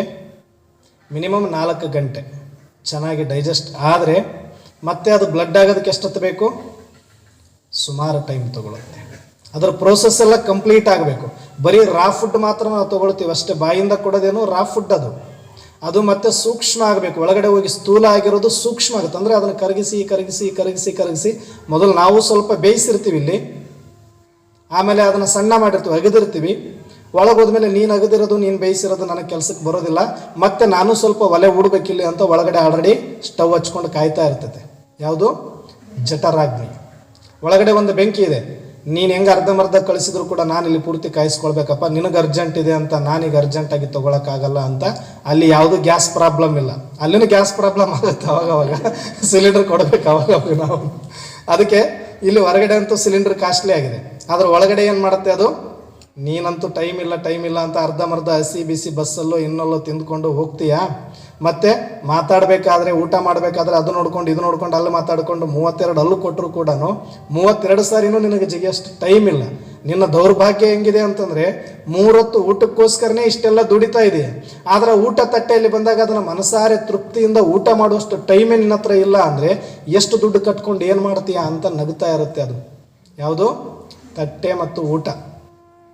ಯಾಕಂದರೆ ಅದನ್ನು ಅಗದು ರುಚಿ ನೋಡಲಿಕ್ಕೆ, ಅದ್ರ ಕಡೆಗೆ ಮನಸ್ಸು ಕೊಡಲಿಕ್ಕೆ ಇವನ ಹತ್ರ ಟೈಮ್ ಇಲ್ಲ. ಇನ್ಯಾವುದರಲ್ಲೋ ಬೀಸಿ, ಇನ್ಯಾವುದೋ ವ್ಯವಹಾರ, ಇನ್ಯಾವುದೋ ಚಿಂತೆ, ಇನ್ಯಾವುದೋ ದುಃಖ. ಏನು ಸುಖ ಏನಿದೆ ಅದರಲ್ಲಿ? ತಂದುಬಿಟ್ಟು 1 ಲಕ್ಷ ಕೊಟ್ಟು ಒಳ್ಳೆ ಬೆಡ್ ತಂದು ಒಳ್ಳೆ ಕಾಟ ಪಲ್ಲಂಗದ ಮೇಲೆ ಮಹಾರಾಜನ ಥರ ಮಲ್ಕೊಂಡು 108 ಚಿಂತೆ ಒಳಗಿಟ್ಕೊಂಡ್ರೆ ಏನು ನಿದ್ದೆ ಬರೋದಿದೆ ಅದರಲ್ಲಿ ಅಲ್ವಾ? ಅದಕ್ಕೆ ನೀನು ಪರಿಶ್ರಮ ಪೂರ್ತಿ ಪಡ್ತಾ ಇದ್ರೂ ಕೂಡ ಅದಕ್ಕೆ ಯಾವುದಕ್ಕೆ ಟೈಮ್ ಕೊಡಬೇಕು ಅದಕ್ಕೆ ಟೈಮ್ ಕೊಟ್ಟಿಲ್ಲ ಅಂದ್ರೆ ಅದು ಹೆಂಗೆ ವೇಸ್ಟ್ ಆಗುತ್ತೋ ಹಾಗೆ ನೀನು ಊಟ ಮಾಡಿರುವಂಥ ಊಟ ಸರಿಯಾಗಿ ಅಗಿಲಿಲ್ಲ ಅಂತಂದರೆ ಅದರದ್ದು ರುಚಿನೂ ಗೊತ್ತಾಗೋದಿಲ್ಲ, ಮತ್ತು ಅದು ಪೂರ್ತಿ ಜೀರ್ಣನೂ ಕೂಡ ಕರೆಕ್ಟಾಗಿ 100% ಯುಟಿಲೈಸ್ ಆಗೋದಿಲ್ಲ. ಮತ್ತು ಚೆನ್ನಾಗಿ ಬೆಂದಿರಬೇಕು, ಚೆನ್ನಾಗಿ ಅಗಿದಿರಬೇಕು. ಆಮೇಲೆ ಕಳಿಸಿದ ಮೇಲೆ ಒಳಗಡೆ ಅದು ಇನ್ನೂ ಏನು ಮಾಡುತ್ತೆ, ಒಳಗಡೆ ಮಿಕ್ಸರು ಇದೆ, ಗ್ರೈಂಡರು ಇದೆ. ನೀವು ಸ್ವಲ್ಪ ಲೈಟ್ ಆಗಿರೋದು ಕಳಿಸಿದ್ರೆ ಮಿಕ್ಸರಲ್ಲೇ ಮಾಡ್ಕೊಂಡ್ಬಿಡುತ್ತೆ. ನೀವು ದೊಡ್ಡದು ಹಂಗೆ ಕಳಿಸಿದ್ರಿ ಅಂದರೆ ಇನ್ನು ಗ್ರೈಂಡರ್ಗೆ ಹಾಕ್ಬೇಕು, ಮತ್ತೆ ಒಳಗಡೆ ಮತ್ತೆ ಮಿಕ್ಸಿ ಹಾಕಿ ಮತ್ತೆ ಗ್ರೈಂಡಿಂಗ್ ಮಾಡಿಕೊಂಡು ಮತ್ತೆ ಇನ್ನೂ ಸ್ವಲ್ಪ ಬಾಯ್ಲ್ ಮಾಡಿಕೊಂಡು ಇವನು ಹಣೆ ಬರೋಕ್ಕೆ ಇಷ್ಟೇ ಅಂತೇಳಿ ಅದು ಬೈಕೊಂಡು ಆಮೇಲೆ ಅದರಲ್ಲಿ ಎಷ್ಟೋ ವೇಸ್ಟ್ ಆಗುತ್ತೆ. ಯಾಕಂದ್ರೆ ನಾವು ಕರೆಕ್ಟಾಗಿ ಅಗಿದಿರೋದಿಲ್ಲ. ಎದ್ವ ತಿಂದು ಕಳಿಸಿದ್ರೆ ಅದು ಎಷ್ಟಂತ ಮಾಡುತ್ತೆ. ನೀನು ಯಾವಾಗ ಎಷ್ಟು ಸಲ ವಾರನ ಕೊಟ್ಟರು, ಎಷ್ಟು ಸಲ ಗ್ಯಾಸ್ಟ್ರಿಕ್ ಮಾಡಿದ್ರು, ಎಷ್ಟಲ್ಲಿ ನಾನು ಸೂಚನೆ ಕೊಟ್ಟರು ನೀನೇನು ಕೇರ್ ಮಾಡ್ತಾ ಇಲ್ಲ. ನನಗೂ ಏನು ಹೋಗ್ಬೇಕಾಗಿತ್ತು ಗಂಟು, ನೀನು ದುಡಿಯೋನು, ನೀನು ತಿನ್ನೋನು, ನನಗೂ ಎಷ್ಟಾಗುತ್ತೆ ಅಷ್ಟು ಮಿಕ್ಸಿ ಹಾಕಿ ಕಳಿಸಿಬಿಡ್ತೀನಿ ಅಂತ ಅದೇನು ಮಾಡುತ್ತೆ, ಎಷ್ಟು ಸಾಧ್ಯ ಆಗುತ್ತೋ ಅಷ್ಟು ಪರ್ಸೆಂಟೇಜ್ ವೈಸಲ್ಲಿ ನಮಗೆ ಅದು ಬ್ಲಡ್ ಆಗಿ ಕನ್ವರ್ಟ್ ಆಗುತ್ತೆ. ಪೂರ್ತಿಯಾಗಿ ಆಗೋದಿಲ್ಲ. ಅದರಲ್ಲಿ ಇವತ್ತು ವೇಸ್ಟೇಜೇ ತುಂಬ ಇರುತ್ತೆ. ನೀವು ತರಕಾರಿ 1 kg ತೊಗೊಂಡ್ರೆ 1/4 kg ವೇಸ್ಟೇಜೇ ಬರುತ್ತೆ ಇವತ್ತು ಅದರಲ್ಲಿ, ಯಾವುದೇ ತರಕಾರಿ ತೊಗೊಂಡು. ಇನ್ನು ಅದರಲ್ಲಿ ನೀನು ತೊಗೊಂಡಿರೋ 4 ತುತ್ತಲ್ಲಿ ನೀನು 3 ತುತ್ತು ವೇಸ್ಟೇಜ್ ಮಾಡಿದರೆ 1 ತುತ್ತು ನಿನಗೆ ಯೂಸ್ ಆಗೋದು. ಅದು ಡೈಜೆಸ್ಟ್ ಆಗಿ ಬ್ಲಡ್ ಆಗಬೇಕು. ಬರೀ ಡೈಜೆಸ್ಟ್ ಆಗಿಲ್ಲ, ಊಟ ತಿಂದ ಮಾತ್ರಕ್ಕೆ ಶಕ್ತಿ ಯಾರಿಗೂ ಬರೋದಿಲ್ಲ. ಬರುತ್ತಾ? ಊಟ ಇದ್ದೋರದು ಅದು ರಕ್ತ ಆಗಿ ಕನ್ವರ್ಟ್ ಆಗಬೇಕು, ಒಳಗಡೆ ಆ ಪ್ರೋಸೆಸ್ ನಡಿಬೇಕು. ಅಷ್ಟು ಟೈಮ್ ನಾವು ಕೊಡಬೇಕು. ಅದಕ್ಕೆ ಬೇಕಾಗಿರುವ ಒಂದಷ್ಟು ಲೈಟ್ ಎಕ್ಸರ್ಸೈಸು, ವಾಕಿಂಗು ಅದಕ್ಕೆ ಕರೆಕ್ಟ್ ಸಪೋರ್ಟ್ ಮಾಡಬೇಕು. ಆ ಥರ ಒಂದಷ್ಟು ಟೈಮ್ ತೊಗೊಂಡಾದಮೇಲೆ ಅದು ಬ್ಲಡ್ ಆಗಿ ಕನ್ವರ್ಟ್ ಆದಮೇಲೆ ಆವಾಗ ನಾವು ಊಟ ಮಾಡಿರುವ ಅನ್ನ ಕರ್ಮದಲ್ಲಿ ಕೆಲಸಕ್ಕೆ ಬರುತ್ತೆ. ಅದು ಊಟ ಇಲ್ದಿರ ನೀವು ಕುತ್ಕೊಂಡ್ಬಿಡಿ ಹಿಂಗೆ ಅಂತ ಹಂಗೆ ಕೂತ್ಕೊಂಡ್ಬಿಟ್ರೆ ಚಕ್ಕರ್ ಬರುತ್ತೆ. ಕಣ್ಣಿಗೆ ನೋಡೋಕ್ಕಾಗತ್ತಾ, ಕುತ್ಕೊಳ್ಳೋಕ್ಕಾಗತ್ತಾ, ನಡೆಯೋಕ್ಕಾಗತ್ತಾ? ಆಗೋದಿಲ್ಲ. ಇಲ್ಲಿ ಊಟ ಮಾಡಿದೀವಿ ಅಂತಂದರೆ ಊಟ ಮಾಡಿದ ತಕ್ಷಣ ಎದ್ದು ಓಡ್ಬಿಡಪ್ಪ, ಈಗ ಊಟ ಮಾಡಿಬಿಟ್ಟಿಲ್ಲ ಅಂದರೆ ಓಡ್ತಾನೆ ಅವನು, 1 ವಾರ ಉಪವಾಸ ಇದ್ದಿರೋನು? ಆಗಲ್ಲ. ಊಟ ಮಾಡಿ ಆದಮೇಲೆ ಕಂಪ್ಲೀಟಾಗಿ ಡೈಜೆಸ್ಟ್ ಆಗಿ ಅದು ಪೂರ್ತಿ ಬ್ಲಡ್ ಆಗಿ ಕನ್ವರ್ಟ್ ಆಗಿ ಯಾವಾಗ ಅದು ಪೂರ್ತಿ ಬಾಡಿಯಲ್ಲಿ ಟ್ರಾನ್ಸ್ಫರ್ ಆಗುತ್ತೋ ಆವಾಗ ಕಣ್ಣಲ್ಲಿ ಸ್ವಲ್ಪ ಕಳೆ ಬರುತ್ತೆ, ಮುಖದಲ್ಲಿ ಸ್ವಲ್ಪ ಕಳೆ ಬರುತ್ತೆ, ಆಮೇಲೆ ಮೈಕೈ ಎಲ್ಲನೂ ಸ್ವಲ್ಪ ರಿಲ್ಯಾಕ್ಸ್ ಆಗುತ್ತೆ. ಆವಾಗ ಓಡಲಿಕ್ಕೆ ಅಥವಾ ನಡಿಲಿಕ್ಕೆ ಸ್ವಲ್ಪ ಶಕ್ತಿ ಸ್ಟಾರ್ಟ್ ಆಗುತ್ತೆ. ಈ ಪ್ರೋಸೆಸ್ ಆಗೋವರೆಗೂ ಹಿಂಗೆ ತಟ್ಟೆ ತೊಗೊಂಡು ಹಿಂಗೆ ಸರಿಸ್ಬಿಟ್ಟು ಊಟ ಮಾಡಿದ ತಕ್ಷಣ ರನ್ನಿಂಗ್ ಮಾಡೋಕ್ಕೆ ರೆಡಿ ಅಂದರೆ ಹಂಗಾಗಲ್ಲ. ಅದು ಊಟ ಮಾಡಿದ ತಕ್ಷಣವೇ ಏನೂ ಉಪಯೋಗ ಇಲ್ಲ. ಅದು ಡೈಜೆಸ್ಟ್ ಆಗಿ ಬ್ಲಡ್ ಆಗಿ ಬಾಡಿ ಪೂರ್ತಿ ಸರ್ಕ್ಯುಲೇಟ್ ಆದಮೇಲೆ ಅದು ಕರ್ಮದಲ್ಲಿ ನಮ್ಮ ನೋಟದಲ್ಲಿ ಗೊತ್ತಾಗುತ್ತೆ ಎಷ್ಟು ಉತ್ಸಾಹ ಇದೆ, ಹೊಟ್ಟೆ ತುಂಬಿದೆಯಾ ಖಾಲಿ ಇದೆಯಾ ಗೊತ್ತಾಗುತ್ತೋ ಇಲ್ಲ. ಈಗ ಹಾಗೆ ನಾವು ಜ್ಞಾನ ಕೇಳಿದ ಮಾತ್ರಕ್ಕೆ ಯಾವ ಕೆಲಸಕ್ಕೂ ಬರೋದಿಲ್ಲ. ಇಲ್ಲಿ ಕೇಳುವ ಜ್ಞಾನ 90% ಆಲ್ರೆಡಿ ನಾವೆಲ್ಲ ಕೇಳಿರೋದೆ, 90%. ಯಾಕಂದರೆ ಬಾಬಾರವರು ಆ ಶಾಸ್ತ್ರದಲ್ಲಿ ಏನೆಲ್ಲ ತಪ್ಪುಗಳಾಗಿದೆ ಅದನ್ನು ಸರಿ ಮಾಡುವ ಪ್ರಯತ್ನ ಮಾತ್ರ ಮಾಡ್ಕೊತ ಹೋಗ್ತಾರೆ, ಮತ್ತು ಯಾವುದೆಲ್ಲ ಸತ್ಯ ಇದೆ ಆ ಸತ್ಯ ಸೀಕ್ರೆಟ್ಗಳನ್ನು ಕೊಡುವ ಪ್ರಯತ್ನ ಮಾಡ್ತಾರೆ. ಆದರೆ ಆಧಾರ ನಮಗೆಲ್ಲ ಏನಿದೆ, ಬೇಸು ಭಕ್ತಿ ಮಾರ್ಗದ ಬೇಸನ್ನು ತಗೊಂಡೇ ನಮಗೆ ಅರ್ಥ ಮಾಡಿಸ್ತಾರೆ ಬಾಬಾ. ಮುರಳಿಯಲ್ಲಿ ಬರುವಂಥ ಒಂದು 90% ಶಬ್ದಗಳು ಆಲ್ರೆಡಿ ನಮಗೆ ಪರಿಚಿತನೇ. ಅವು ಸೃಷ್ಟಿ ಒಂದು ನಾಟಕ, ಇದು ಕೇಳಿರಲಿಲ್ವ ನಾವು? ಈ ಭೂಮಿ ಒಂದು ನಾಟಕ ರಂಗ, ಆತ ಸೂತ್ರಧಾರ, ನಾವು ಪಾತ್ರಧಾರಿ. ಕೇಳಿರಲಿಲ್ವ? ಇದು ಕೇಳಿದ್ವಿ. ಪರಮಾತ್ಮ ಅನ್ನೋ ಶಬ್ದ, ಶಿವ ಅನ್ನೋ ಶಬ್ದ ಕೇಳಿರಲಿಲ್ವ? ಕೇಳಿದ್ವಿ. ಅಲ್ಲಿದೆ ನಮ್ಮ ಮನೆ, ಇಲ್ಲಿಗೆ ಬಂದೆವು ಸುಮ್ಮನೆ, ಕೇಳಿರಲಿಲ್ವ? ಕೇಳಿದ್ವಿ. ಎಲ್ಲವೂ ಕೂಡ ಅಲ್ಲಿ ಶಾಸ್ತ್ರಗಳಲ್ಲಿ ತಿಳ್ಕೊಂಡು ಬಂದಿರೋದೇ ಶಬ್ದಗಳು. ಬೇಕಾದಷ್ಟು ಪುರಾಣ ಕೇಳಿಬಿಟ್ಟಿವಿ. ಬೇಕಾದಷ್ಟು ಕಥೆಗಳು ಕೇಳಿಬಿಟ್ಟಿವಿ, ಕೇಳಿದ್ದಾಯ್ತು ಬಿಟ್ಟಿದ್ದಾಯ್ತು, ಅಲ್ಲಿ ಯಾಕೆ ಉಪಯೋಗಕ್ಕೆ ಬರಲಿಲ್ಲ ಅಂದರೆ ಅದನ್ನು ಡೈಜೆಸ್ಟ್ ಮಾಡೋದು ಹೆಂಗೆ ಅನ್ನುವಂಥ ವಿಧಾನವನ್ನು ಅವ್ರು ಯಾರು ಹೇಳ್ಕೊಟ್ಟಿರಲಿಲ್ಲ, ಫಾರ್ಮುಲಾ ಕೊಟ್ಟಿರಲಿಲ್ಲ. ನಿಮ್ಗೆ ಯಾವುದೋ ಒಂದು ಐಟಮ್ ಕೊಟ್ಬಿಟ್ಟು ಇದನ್ನು ತೊಗೊಳ್ರಿ ಅಂದರೆ ಅದನ್ನು ಕೊಯ್ಕೊಂಡು ತಿನ್ನಬೇಕು, ಕಟ್ ಮಾಡ್ಕೊಂಡು ತಿನ್ನಬೇಕು, ಬಾಯ್ಲ್ ಮಾಡ್ಕೊಂಡು ತಿನ್ನಬೇಕು, ಮಿಕ್ಸಿಗೆ ಹಾಕ್ಕೊಂಡು ತಿನ್ನಬೇಕು, ಹೆಂಗೆ ತಿನ್ನಬೇಕು ಅದು ಗೊತ್ತಿಲ್ಲ ಅಂದರೆ ಈಗ ನಿಮ್ಗೆ ಯಾವುದಾದ್ರೂ ಒಂದು ಟ್ಯಾಬ್ಲೆಟ್ ಕೊಟ್ಟರು ಅಂತ ಇಟ್ಕೊಳ್ಳಿ, ಸುಮ್ಮನೆ ತೊಗೊಂಡು ಬಿಡ್ತಾರೆ ಅದನ್ನು. ಅದು ಊಟ ಮಾಡಿ ತೊಗೊಳ್ಬೇಕು, ಬೆಳಗ್ಗೆ ತೊಗೊಳ್ಬೇಕು, ಸಾಯಂಕಾಲ ತೊಗೊಳ್ಬೇಕು, ಅರ್ಧ ಕಟ್ ಮಾಡಿ ತೊಗೊಳ್ಬೇಕು. ಗೊತ್ತಿಲ್ಲ ಅಂತಂದರೆ ಅದು ಉಪಯೋಗಕ್ಕೆ ಬರೋಲ್ಲ, ಅದು ಹಂಗೆ ಇರುತ್ತೆ, ಟ್ಯಾಬ್ಲೆಟ್ ಆಗಿನೇ ಉಳಿಯುತ್ತೆ ಅಷ್ಟೇ. ಅದು ಹಾಗೆ ಎಲ್ಲರೂ ಕೂಡ ಶಾಸ್ತ್ರಗಳಲ್ಲಿ ನನಗಿಂತ ಅವ್ರಿಗಿಂತ ಇವ್ರಿಗಿಂತ ಅವರು ಚೆನ್ನಾಗಿ ಜ್ಞಾನ ಕೊಡ್ತಾ ಬಂದರೆ ಹೊರತಾಗಿ, ಆದರೆ ಅದನ್ನು ಹೆಂಗೆ ಡೈಜೆಸ್ಟ್ ಮಾಡಿಕೊಂಡು ಪ್ರಯೋಗದಲ್ಲಿ ತರಬೇಕು ಅಂತ ಹೇಳುವಲ್ಲಿ ವಿಫಲ ಆದರು. ಯಾಕಂದರೆ ಆ ಸೂತ್ರ ಒಬ್ಬ ಪರಮಾತ್ಮ ಬಿಟ್ಟರೆ ಇನ್ಯಾರೂ ಕೂಡ ಅದನ್ನು ಕಲಿಸ್ಲಿಕ್ಕೆ ಸಾಧ್ಯ ಇಲ್ಲ. ಆ ಕೆಲಸ ಮಾಡಲಿಕ್ಕೇ ಭಗವಂತನೇ ಬರಬೇಕಾಗಿತ್ತು. ಅದಕ್ಕೆ ಅವರು ತಾತ್ಕಾಲಿಕವಾಗಿ ಮೇಲ್ನೋಟದ ಜ್ಞಾನವನ್ನು ಕೊಟ್ಟು ಸ್ವಲ್ಪ ಆ ಸಮಯಕ್ಕೆ ಬೇಕಾಗಿರುವಷ್ಟು ಮಾತ್ರ, ಎಷ್ಟು ಬೇಕೋ ಅಷ್ಟು ಡೈಜೆಸ್ಟ್ ಮಾಡ್ಕೊಳ್ಳೋಕೆ ಗೊತ್ತಿತ್ತು, ಅಷ್ಟೇ ಮಾಡಿಕೊಂಡು ಜೀವನ ಸಾಗಿಸ್ಕೊಂಡು ಬಂದ್ವಿ. ಇಲ್ಲೂ ಕೂಡ ಬಂದ ಮೇಲೆ ಬೇಕಾದಷ್ಟು ಜ್ಞಾನ ಕೇಳಿಬಿಟ್ಟಿದ್ವಿ ನಾವೀಗ. ಆತ್ಮದ ಬಗ್ಗೆ ಗಂಟೆಗಟ್ಟಲೆ ಮಾತಾಡ್ಬೋದು, ಪರಮಾತ್ಮನ ಬಗ್ಗೆ ಬೇಕಾದಷ್ಟು ಕೊಡ್ಬೋದು, 3 ಕಾಲದ ಬಗ್ಗೆ, 3 ಲೋಕದ ಬಗ್ಗೆ, ಸೃಷ್ಟಿ ನಾಟಕದ ಬಗ್ಗೆ, ಸಮಯದ ಬಗ್ಗೆ, ಈ ಎಲ್ಲ ಸೃಷ್ಟಿಯ ನಿಯಮಗಳ ಬಗ್ಗೆ, ಎಷ್ಟು ಸಬ್ಜೆಕ್ಟಲ್ಲಿನೂ ಕೂಡ ನಾವು ಇವತ್ತು ಬೇಕಾದಷ್ಟು ಪರಿಣಿತರಾಗಿದ್ದೀವಿ ಜ್ಞಾನದಲ್ಲಿ. ಆದರೆ ಅದನ್ನು ಯೋಗದಲ್ಲಿ ನಾವು ಟ್ರಾನ್ಸ್ಫಾರ್ಮೇಷನ್ ಮಾಡಿಕೊಂಡಿಲ್ಲ ಅಂತಂದರೆ ಅದು ಯಾವ ಕೆಲಸಕ್ಕೂ ಬರೋದಿಲ್ಲ. ಅಕ್ಷರಗಳ ರೂಪದಲ್ಲಿ ಇರುತ್ತೆ, ಇಲ್ಲ ಒಂದು ಬರೀ ನೆನಪಿನ ರೂಪದಲ್ಲಿ ಜ್ಞಾನ ನಮ್ಮ ಬುದ್ಧಿಯಲ್ಲಿ ಇರುತ್ತಷ್ಟೆ. ಆದರೆ ಅದು ಸ್ಮೃತಿಯಾಗಿ ಸ್ಥಿತಿಯಾಗಿ ಕನ್ವರ್ಟ್ ಆಗಬೇಕು ಅಂತಂದರೆ ಯೋಗದ ಆಳವಾದ ಏಕಾಂತತೆಯಲ್ಲಿ ನಾವು ಕೂತ್ಕೊಳ್ಬೇಕಾಗುತ್ತೆ. ಪ್ರತಿಯೊಂದು ಜ್ಞಾನಕ್ಕೆ ಒಂದು ಪಿಕ್ಚರೈಸ್ ಮಾಡಿಕೊಂಡು ಅದನ್ನು ಕಂಪ್ಲೀಟಾಗಿ ಸಂಸ್ಕಾರದಲ್ಲಿ ಪ್ಯಾಕ್ ಮಾಡ್ಕೊಳ್ಬೇಕಾಗುತ್ತೆ. ಯೋಗ ಅಂತಂದರೆ ಬೇರೆ ಏನೂ ಅಲ್ಲ, ನಾವೇನು ಜ್ಞಾನವನ್ನು ಅರ್ಥ ಮಾಡ್ಕೊಂಡಿದ್ದೀವಿ ಅದನ್ನು ಕಂಪ್ಲೀಟಾಗಿ ಪೂರ್ತಿ ಬುದ್ಧಿಯಲ್ಲಿ ಆ ಚಿತ್ರ ರೂಪದಲ್ಲಿ ಕೂಡಿಸಿಕೊಂಡು ಸಂಸ್ಕಾರದ ರೂಪದಲ್ಲಿ ಅದನ್ನು ಅನುಭವ ಮಾಡೋದು. ಇದು ಚಿತ್ರ ತೋರಿಸುತ್ತೆ, ಶಬ್ದ ಅಥವಾ ಚಿತ್ರವನ್ನು ತೋರಿಸೋದು ಜ್ಞಾನದ ಕೆಲಸ. ಅದನ್ನು ಸ್ಥಿತಿಯಲ್ಲಿ ಕನ್ವರ್ಟ್ ಮಾಡಿಕೊಂಡು ಅನುಭವ ಮಾಡಿಸೋದು ಯೋಗದ ಕೆಲಸ. ಅಕ್ಕಿ ಕೊಡೋದು ದಿನಸಿ ಅಂಗಡಿ ಕೆಲಸ, ಅದನ್ನು ಅಡಿಗೆ ಮಾಡಿ ಊಟ ಮಾಡಿಸೋದು ಅಡಿಗೆ ಮನೆ ಕೆಲಸ. ಹಾಗೆ ಭಗವಂತನ ಕೆಲಸ ಏನು, ರೇಷನ್ ಕೊಡ್ತಾರೆ, ಅದನ್ನು ನಾವೇನು ಮಾಡಬೇಕೀಗ, ಅಡಿಗೆ ಮಾಡಿಕೊಂಡು ನೀಟಾಗಿ ಊಟ ಮಾಡಿ ಅದನ್ನು ಡೈಜೆಸ್ಟ್ ಮಾಡ್ಕೊಳ್ಳೋದು ನಮ್ಮ ಕೆಲಸ ಇದೆ. ಅದನ್ನು ಯೋಗ ಅಂತ ಕರೀತಾರೆ. ನಾವು ಅಡಿಗೆ ಮಾಡೋಕ್ಕೆ ಟೈಮ್ ಇಲ್ಲ ನಮ್ಮ ಹತ್ರ ಅಂತ ಬರೀ ರೇಷನ್ ಕೊಟ್ಟದ್ದು ದಿನ ಮನೆ ತುಂಬ್ತಾನೆ ಹೋಗಿವಿ. ಏನು ಮಾಡಿರಿ ಅಡಿಗೆ ಅಂತಂದರೆ ಒಂದು ದಿನನೂ ಒಲೆ ಹಚ್ಚಿಲ್ಲ, ಯಾಕಂದ್ರೆ ಗ್ಯಾಸ್ ಇಲ್ಲ ಅಂತ ಹೇಳೋದು, ಇಲ್ಲ ನನಗೆ ಟೈಮ್ ಇಲ್ಲ ಅಂತ ಹೇಳೋದು, ಇಲ್ಲ ಆಮೇಲೆ ಮಾಡ್ತೀನಿ ಅಂತ ನೋಡೋದು. ಅದು ಸ್ಟಾಕ್ ಬಿದ್ದಿರ್ತಾವೆ ಮನೇಲಿ, ಹಂಗೆ ಎಲ್ಲ ತೊಗೊಂಡು ತುಂಬಿಸ್ಕೊಳ್ಳೋದು. ಮೊನ್ನೆ ಕರೋನಾ ಟೈಮಲ್ಲಿ ಫ್ರೀಯಾಗಿ ಹಂಚಿದ್ರಲ್ಲ, ನನಗೂ ಇರಲಿ ನಮ್ಮ ಮನೆಯವ್ರಿಗೂ ಇರಲಿ ಅಂತ 1, 2, 2ಕ್ಕೆ 4 ಇಸ್ಕೊಂಡು ಏನು ಮಾಡಿದ್ರು, ತುಂಬಿಸ್ಕೊಂಡ್ರು. ಆಗಷ್ಟು ಇಟ್ಕೊಂಡ್ರು. ಏನು ಖಾಲಿ ಮಾಡಿದ್ರಾ, ಏನು ಶಕ್ತಿ ಬಂದ್ಬಿಡುತ್ತಾ ಇವರಿಗೆ? ಕರೋನಾ ಬಂದ್ರೆ 1 ಸೆಕೆಂಡಲ್ಲಿ ಕಲಸ್ ಇವರು ಕೂಡ ಅದು ಸ್ಟಾಕ್ ಇರೋದು ಅಲ್ಲೇ ಬಿದ್ದಿರುತ್ತೆ ಅಷ್ಟೇ. ಬಟ್ ಅಷ್ಟಿದ್ದು ಏನು ಉಪಯೋಗ ಆಯಿತು ಅಂದರೆ, ಹೆಂಗೆ ರೇಸನ್ನು ಅಡಿಗೆ ಆಗಿ ಅದು ಡೈಜೆಸ್ಟ್ ಮಾಡ್ಕೊಳ್ಳಿಲ್ಲ ಅಂತಂದ್ರೆ ಅದು ಯಾವ ಕೆಲಸಕ್ಕೆ ಬರೋದಿಲ್ವೋ, ಹಾಗೆ ಜ್ಞಾನನೂ ಕೂಡ ನಾವು ಎಷ್ಟು ಕೇಳಿದ್ರೂ ಕೂಡ ಅದು ಒಂದು ಸ್ವರೂಪದಲ್ಲಿ ಇರುತ್ತೆ ಅಷ್ಟೆ. ಆದರೆ ಯೋಗದಲ್ಲಿ ಅದು ಸ್ಥಿತಿ ಮಾಡಿಕೊಂಡು ಅನುಭವಕ್ಕೆ ಬರಬೇಕು. ನಮಗೆ ಪರಮಧಾಮ ಅನ್ನೋದೊಂದು ಚಿತ್ರ ಸಿಕ್ಕಿದೆ ನಮಗೆ ಯೋಗದಿಂದ ಅಷ್ಟೆ, ಜ್ಞಾನದಿಂದ. ಆ ಪರಮಧಾಮದ ಅನುಭವ, ಪರಮ ಶಾಂತಿ ನನಗೆ ಆಗುತ್ತೆ ಅಂದರೆ ಅದು ಯೋಗದಲ್ಲಿ ಮಾತ್ರ. ನನ್ನ ಆತ್ಮ ಅನ್ನೋದು ಒಂದು ಸ್ವರೂಪ ಸಿಕ್ಕಿದೆ ಜ್ಞಾನದಿಂದ. ನಾನು point of light, source of energy ಅಂತ ಒಂದು ಸ್ವರೂಪ ಕೊಟ್ಟಿದೆ, ನನ್ನ ಚಿತ್ರ ಕೊಟ್ಟಿದೆ. ಅದು ನನ್ನ ಅಸಲಿ ಸ್ವರೂಪ, ಅಸಲಿ ಫೋಟೋವನ್ನು ತೋರಿಸಿದೆ ಅಷ್ಟೇ ಜ್ಞಾನದ ಕೆಲಸ. ಆದರೆ ಆತ್ಮದ ಒಳಗಿರುವ ಗುಣ ಮತ್ತು ಶಕ್ತಿಯನ್ನು ಅನುಭವ ಮಾಡಬೇಕು ಅಂದರೆ ಮತ್ತೆ ಯೋಗದಲ್ಲೇ ನಾನು ಹೋಗಬೇಕು, ಅವಾಗೇ ಅದು ಉಪಯೋಗಕ್ಕೆ ಬರೋದು. ಆತ್ಮ ಅಂತ ತಿಳ್ಕೊಂಡಿರೋರು ನಾವೆಲ್ಲ ಬ್ರಾಹ್ಮಣರು ಸಾಕಷ್ಟು ಜನ ಇದ್ದೀವಿ. ಆದರೆ ಆತ್ಮದಲ್ಲಿರುವ ಆ ಗುಣಗಳನ್ನು, ಆತ್ಮದಲ್ಲಿರುವ ಆ ಶಕ್ತಿಗಳನ್ನು, ಆತ್ಮದ ಸ್ವಧರ್ಮ ಶಾಂತಿಯನ್ನು ಎಷ್ಟು ಜನ ಅನುಭವ ಮಾಡೀವಿ ಅಂತ ಕೇಳಿದ್ರೆ ನಂಬರ್ ವಾರ್. ಕೆಲವರು 1%, ಕೆಲವರು 2%, ಕೆಲವರು 50%. ಯಾಕೆ?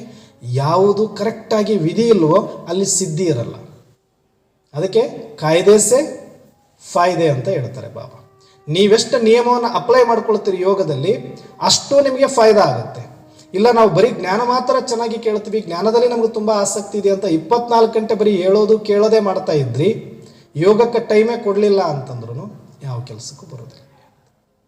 ಅದಕ್ಕೆ ಕಂಪ್ಲೀಟಾಗಿ ನಾವು ಜ್ಞಾನ ಕೇಳಿದಾಗ ಒಂದೊಂದಕ್ಕೂ ಒಂದೊಂದು ಚಿತ್ರ ಇದೆ. ಚಿತ್ರ ಇಲ್ಲದೆ ಇರೋ ಶಬ್ದ ಯಾವುದಿದೆ ಹೇಳಿ?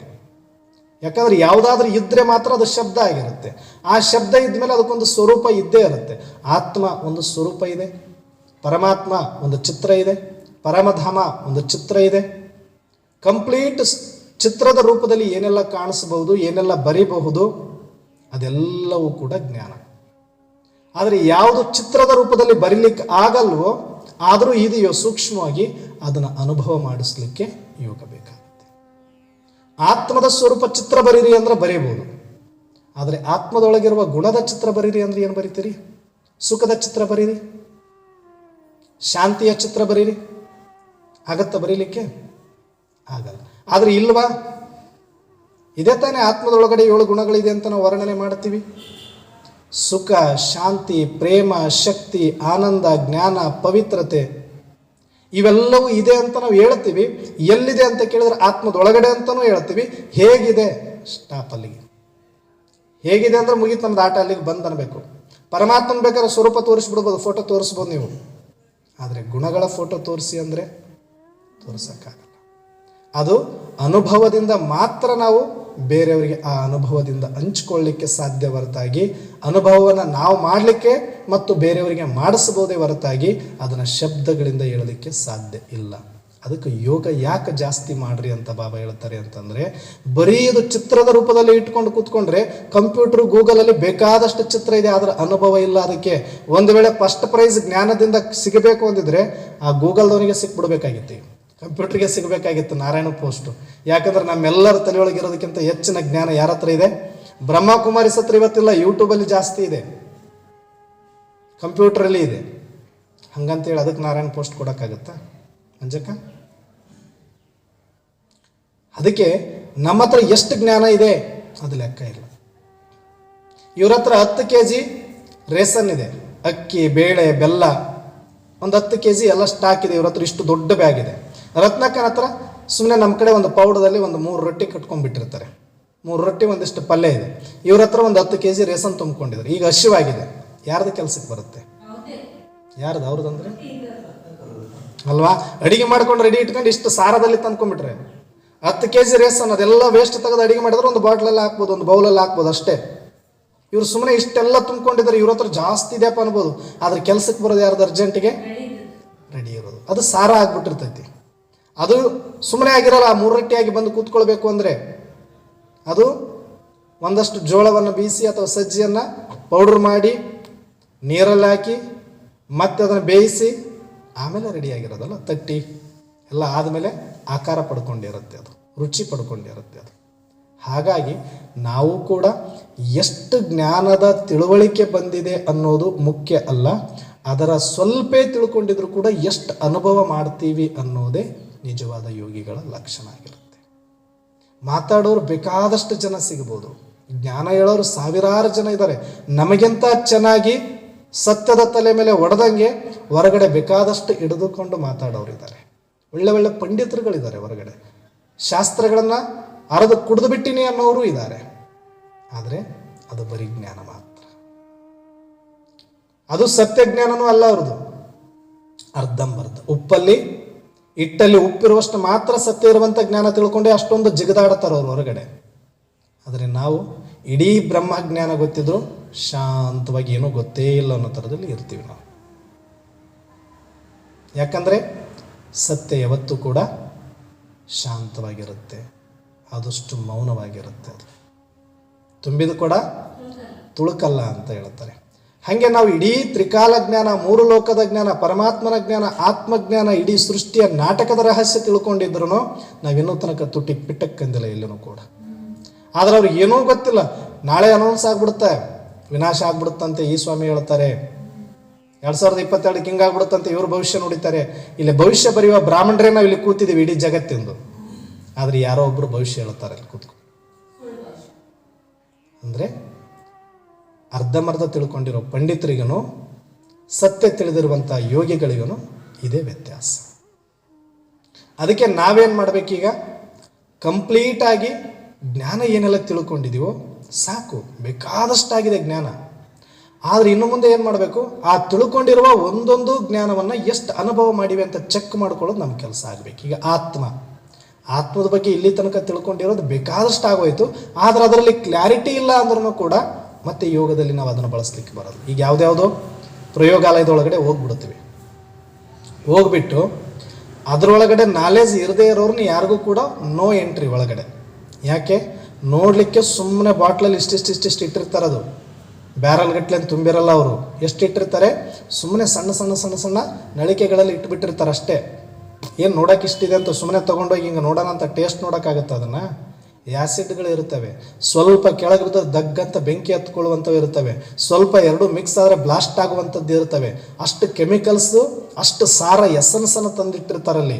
ಯಾವುದು ವಿಸ್ತಾರವಾಗಿರೋದು ಬ್ಯಾರಲ್ ಗಟ್ಟಲೆ ನೀರು ತುಂಬಿದಂಗೆ ಅಥವಾ ಇನ್ನೇನೋ ತುಂಬಿದಂಗೆ ಅಲ್ಲಿ ತುಂಬಿಸಿಟ್ಟಿರೋದಿಲ್ಲ. ಎಸನ್ಸ್ ಅದು ಅಷ್ಟು ಕೋಟಿಗಟ್ಟಲೆ ಬೆಲೆ ಬಾಳ್ತಕ್ಕಂಥ ಒಂದು ಎಸನ್ಸನ್ನು ತಂದು, ಆ್ಯಸಿಡ್ಗಳನ್ನು ತಂದು ಅಲ್ಲಿಟ್ಟಿರ್ತಾರೆ. ಅದನ್ನು ಬಳಸಬೇಕು ಅಂದರೂ ಕೂಡ, ಯಾಕಂದ್ರೆ ಅಷ್ಟು ಕಾಸ್ಟ್ಲಿ ಅದು. ಅಂಥದ್ದನ್ನು, ಬೆಲೆ ಬಾಳುವಂಥದ್ದನ್ನು ಯಾರೋ ತದ್ವ ಏನೂ ಗೊತ್ತಿಲ್ಲದಿರೋರಿಗೆ ಕೈ ಕೊಟ್ಟರೆ ಅದು ನಷ್ಟ ಆಗೋದಲ್ಲ, ಅದ್ರ ಜೊತೆಗೆ ಅವನು ನಷ್ಟ ಆಗೋಗ್ಬಿಡ್ತಾನೆ. ಅವನ ಕೈಗೆ ಸಿಕ್ಕರೆ, ಮಕ್ಕಳ ಕೈಗೆ ಚೂಜಿ ಸಿಕ್ಕರೆ ಏನು ಮಾಡ್ತಾವೆ, ಬ್ಲೇಡ್ ಸಿಕ್ಕರೆ ಏನು ಮಾಡ್ತವೆ ಅಲ್ವಾ? ಹಾಗೆ ಏನೂ ತಿಳಿಯದೇ ಇರೋರಿಗೆ ಈ ಜ್ಞಾನ ಸಿಕ್ಕರೆ ಏನಾಗುತ್ತೆ, ಅವ್ರದ್ದೇ ಸರ್ವನಾಶ ಆಗುತ್ತೆ. ಅಷ್ಟು ಸುಲಭ ಅನ್ಕೋಬೇಡಿ. ಬ್ರಹ್ಮಜ್ಞಾನ ಇದು ಕತ್ತಿ ಇದ್ದಂಗೆ. ಕತ್ತಿ ಈ ಕಡೆ ಬೀಸಿದ್ರೆ ಶತ್ರುದು ಹೋಗುತ್ತೆ, ಅಪ್ಪಿತಪ್ಪಿ ಅದನ್ನ ಹಿಂಗೆ ಬೀಸ್ಕೊಂಡ್ಬಿಟ್ರೆ ಏನಾಗುತ್ತೆ ಕತೆ? ಕತ್ತನ ತಾನೇ ಕತ್ತರಿಸ್ಕೊಂಡ್ಬಿಡ್ಬೋದಲ್ಲ. ಕತ್ತಿ ಬಳಸಬೇಕು ಅಂದ್ರೂ ಕೂಡ ಅದು ಸರಿಯಾದ ವಿಧಾನದಲ್ಲಿ ಬಳಸಕ್ಕೆ ಗೊತ್ತಿರಬೇಕು. ಅವರು ಹಿಡ್ಕೊಂಡಾರ ನನಗೇನು ಬರಲ್ವಾ ಅಂತ ಹಿಂಗೆ ಬದಲು ಹಿಂಗೆ ತಿರುಗಿಸ್ಕೊಂಡು ಅಂದರೆ ಹೋಗೇ ಬಿಡ್ತಾರಂತ. ಹಾಗೆ ಇದು ಬ್ರಹ್ಮಜ್ಞಾನ ಎಲ್ಲರಿಗಲ್ಲ ಅಂತ ಹೇಳ್ತಾರೆ. ಯಾಕಂದರೆ ಪರಮಾತ್ಮ ನಮ್ಮನ್ನು ಯಾಕೆ ಆರಿಸ್ಕೊಂಡಿದ್ದಾರೆ ಅಂತಂದರೆ, ನಾವಿಲ್ಲಿ ಅದನ್ನು ಕರೆಕ್ಟಾಗಿ ಬಳಸುವ ತಾಕತ್ತಿರೋರು ಮಾತ್ರ ಇಲ್ಲಿ ಈ ಪ್ರಯೋಗಾಲಯದಲ್ಲಿ ಒಳಗಡೆ ಬರಬೇಕು. ಅಲ್ಲಿನೂ ಕೂಡ ಫಸ್ಟ್ ಥಿಯರಿ ಕ್ಲಾಸ್ ಆದಮೇಲೆ ಪ್ರಾಕ್ಟಿಕಲಿ ಕರ್ಕೊಂಡು ಹೋಗ್ತಾರೆ. ಥಿಯರಿ ಕ್ಲಾಸ್ ವರ್ಷ ಪೂರ್ತಿ ಮಾಡಿ, ಲಾಸ್ಟಲ್ಲಿ ಒಂದು ಮಂತ್ ತನಕ ಥಿಯರಿ ಕ್ಲಾಸ್ ಮಾಡಿ, ಆಮೇಲೆ ಲಾಸ್ಟಲ್ಲಿ ಮಂತ್ ಎಂಡಲ್ಲಿ ಪ್ರಾಕ್ಟಿಕಲ್ ತೊಗೊಳ್ತಾರೆ. ಯಾಕಂದರೆ ಅಷ್ಟು ತಿಳ್ಕೊಂಡ್ರೇ ಇಷ್ಟು ಕರೆಕ್ಟಾಗಿ ಅದನ್ನು ಬಳಸಲಿಕ್ಕಾಗುತ್ತೆ. ತಿಳ್ಕೊಂಡಿರೋದು ಕರೆಕ್ಟಾಗಿ ತಿಳ್ಕೊಂಡಿರಬೇಕು. ಒಂದು ಸ್ವಲ್ಪ ಆ್ಯಸಿಡ್ ಎರಡು ಮಿಕ್ಸ್ ಮಾಡೋ ಬದಲಿಗೆ ಇದ್ರ ಬದಲಿಗೆ ಇನ್ನೊಂದು ಯಾವುದಾದ್ರು ಮಿಕ್ಸ್ ಮಾಡಿದ್ವಿ ಅಂದರೆ ಗಣೇಶನ್ ಮಾಡೋಕ್ಕೆ ಹೋದ್ರೆ ಅವ್ರ ಅಪ್ಪ ಆಗ್ತಾನಂತಾರಲ್ಲ, ಹಂಗಾಗ್ಬಿಡುತ್ತದೆ ಆಮೇಲೆ. ಅದಕ್ಕೆ ಇಲ್ಲಿನೂ ಕೂಡ ನಾವು ಯಥಾರ್ಥವಾಗಿ ತಿಳ್ಕೊಳ್ಳೋದು ಭಾಳ ಮುಖ್ಯ. ಆತ್ಮದ ಬಗ್ಗೆ ಬೇಕಾದಷ್ಟು ತಿಳ್ಕೊಂಡಿದ್ದೀವಿ, ಆದರೆ ಎಷ್ಟು ಯಥಾರ್ಥವಾಗಿ ತಿಳ್ಕೊಂಡಿದ್ದೀವಿ? ಫಸ್ಟು ಜ್ಞಾನದಲ್ಲಿ ವರ್ಕ್ ಮಾಡಿರ್ಬೇಕು ನೀಟಾಗಿ. ಜ್ಞಾನದಲ್ಲಿ 100% ನನಗಿದು ಹಿಡಿತ ಸಿಕ್ಕಿದೆ ಅಂತ ಗೊತ್ತಾದ ಮೇಲೆ ಅವಾಗ ಪ್ರಯೋಗಕ್ಕೆ ಒಳಪಡ್ಬೋದು ನಾವು. ಪರಮಾತ್ಮನ ಬಗ್ಗೆ ಜಗತ್ತಿನವರು ನಮಗಿಂತ ಚೆನ್ನಾಗಿ ಮಹಿಮೆ ಮಾಡ್ತಾರೆ, ಭಗವಂತಂದು ಮಾಡಲ್ವಾ? ನಮಗಿಂತ ಚೆನ್ನಾಗಿ ಪೂಜೆ ಮಾಡ್ತಾರೆ, ನಮಗಿಂತ ಚೆನ್ನಾಗಿ ಅರ್ಚನೆ ಮಾಡ್ತಾರೆ, ನಮಗಿಂತ ಚೆನ್ನಾಗಿ ಭಕ್ತಿ ಮಾಡ್ತಾರೆ, ಪರಿಶ್ರಮ ಪಡ್ತಾರೆ, ವ್ರತಗಳನ್ನು ಮಾಡ್ತಾರೆ ಇವತ್ತಿಗೂ ಕೂಡ. ಆದರೆ ಅವ್ರಿಗೂ ನಮಗೇನು ವ್ಯತ್ಯಾಸ? ಅವ್ರಿಗೆ ಯಥಾರ್ಥ ಗೊತ್ತಿಲ್ಲ, ನಮಗೆ ಯಥಾರ್ಥ ಗೊತ್ತಿದೆ. ಯಥಾರ್ಥ ನಮಗೂ ಕೂಡ ಪೂರ್ತಿ 100% ಗೊತ್ತಾಗಬೇಕು. ಅವ್ರಿಗೇನೋ ಒಂದು 30% ಗೊತ್ತಿದೆ, ನನಗೇನೋ 90% ಗೊತ್ತಿದೆ. ಇಬ್ಬರು ಫೇಲೆ. ಯಾಕಂದರೆ 100% ಆದ್ರೇ ಅದಕ್ಕೆ ಮಾರ್ಕ್ಸ್ ಬರೋದಲ್ಲ, ಕರೆಕ್ಟ್ ಇದು ಅಂತ ಆನ್ಸರು. ಹಾಗೆ ನಾನು ಕೂಡ ಇಲ್ಲಿ ತಿಳ್ಕೊಂಡೀನಿ ಅಂದರೆ ಅವ್ರಿಗಿಂತ ಸ್ವಲ್ಪ ಜಾಸ್ತಿ ತಿಳ್ಕೊಂಡಿರ್ಬೋದು ಅಷ್ಟೇ, ಅದು ಉಪಯೋಗಕ್ಕೆ ಬರೋದಿಲ್ಲ.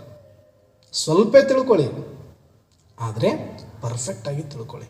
ಹೆಚ್ಚು ತಿಳ್ಕೊಳ್ಳೋದು ಜ್ಞಾನ ಅಲ್ಲ, ಕಡಿಮೆ ತಿಳ್ಕೊಂಡ್ರು ಪರ್ಫೆಕ್ಟಾಗಿ ತಿಳ್ಕೊಳ್ಳೋದು ಜ್ಞಾನ. ಇಲ್ಲಾಂದ್ರೆ ಇನ್ನೂ ಕನ್ಫ್ಯೂಸ್ ಆಗ್ತೀವಿ ನಾವು. ಮತ್ತೆ ಕ್ಲಾರಿಟಿ ಸಿಗೋ ಬದಲಿಗೆ ಇನ್ನೂ ಕನ್ಫ್ಯೂಸಲ್ಲಿ ಆಗ್ಬಿಡ್ತೀವಿ. ಈ ಕಡೆ ಇದೂ ಇಲ್ಲ, ಈ ಕಡೆ ಅದೂ ಇಲ್ಲ. ಹಂಗಾಗಬಾರ್ದು. ಅಂದರೆ ನಾವು ಆತ್ಮದ ಬಗ್ಗೆ ತಿಳ್ಕೊಂಡಿದ್ದೀವಲ್ಲ, ಆತ್ಮ ನನಗೆ ಎಷ್ಟು ಗೊತ್ತು, ಅದು ನಂದೇ ತಾನೇ, ನಾನೇ ತಾನೇ ಆತ್ಮ. ಬೇರೆದು ಬಿಟ್ಬಿಡೋಣ. ಪರಮಾತ್ಮ ನಾವು ನೋಡೋಕೆ ಹೋಗಿಲ್ಲ, ಇನ್ನೊಂದು ನಮ್ಗೆ ಗೊತ್ತಿಲ್ಲ, 3 ಕಾಲಗಳದು ಹೆಂಗೈತೆ ನೀನು ಹೇಳ್ದಿ, ನಾನು ಕೇಳಿದೆ. ನಾನು ಸ್ವಯಂ ಆತ್ಮ ನಾನೇ ಅಲ್ವಾ, ಒಳಗಡೆ ಇದ್ದೀನಲ್ವಾ, ಇಷ್ಟೆಲ್ಲ ಪಾತ್ರ ಮಾಡಿನಲ್ವಾ. ಈಗ ನನ್ನ ಬಗ್ಗೆನೇ ಪರಮಾತ್ಮ ಹೇಳ್ತಿದಾರಲ್ವಾ, ಮತ್ತು ನನ್ನ ಬಗ್ಗೆ ನನಗಂತೂ ಗೊತ್ತಿರುತ್ತೆ, ಸ್ವಲ್ಪ ಮರೆತಿರ್ಬೋದು ಅಷ್ಟೇ. ಆದರೆ ಅಟ್ಲೀಸ್ಟ್ ಅದನ್ನು ಆಳವಾಗಿ ನಾನು ಹೆಂಗಿದ್ದೀನಿ, ಹಿಂಗಿರ್ಬೋದಾ ನನ್ನ ಫೋಟೋ. ಚಿಕ್ಕವರಿರುವಾಗ ಇದರಲ್ಲಿ ಯಾರು ಗುರುತಿಸು ಅಂತ ಅಮ್ಮ ಫೋಟೋ ಇಟ್ಲು ಅಂತ ಇಟ್ಕೊಳ್ಳಿ. ಮುಂದೆ ನಮ್ಮ ಫೋಟೋನೇ ಇಟ್ಟರು ನಾವು ಗುರುತಿಸೋಕ್ಕಾಗಲ್ಲ. ಎಷ್ಟೋ ಸಲ ಮತ್ತೆ ಅಮ್ಮನೇ ಹೇಳ್ಬೇಕು, ನೀನೇ ನೋಡಿದು ಅಂತ.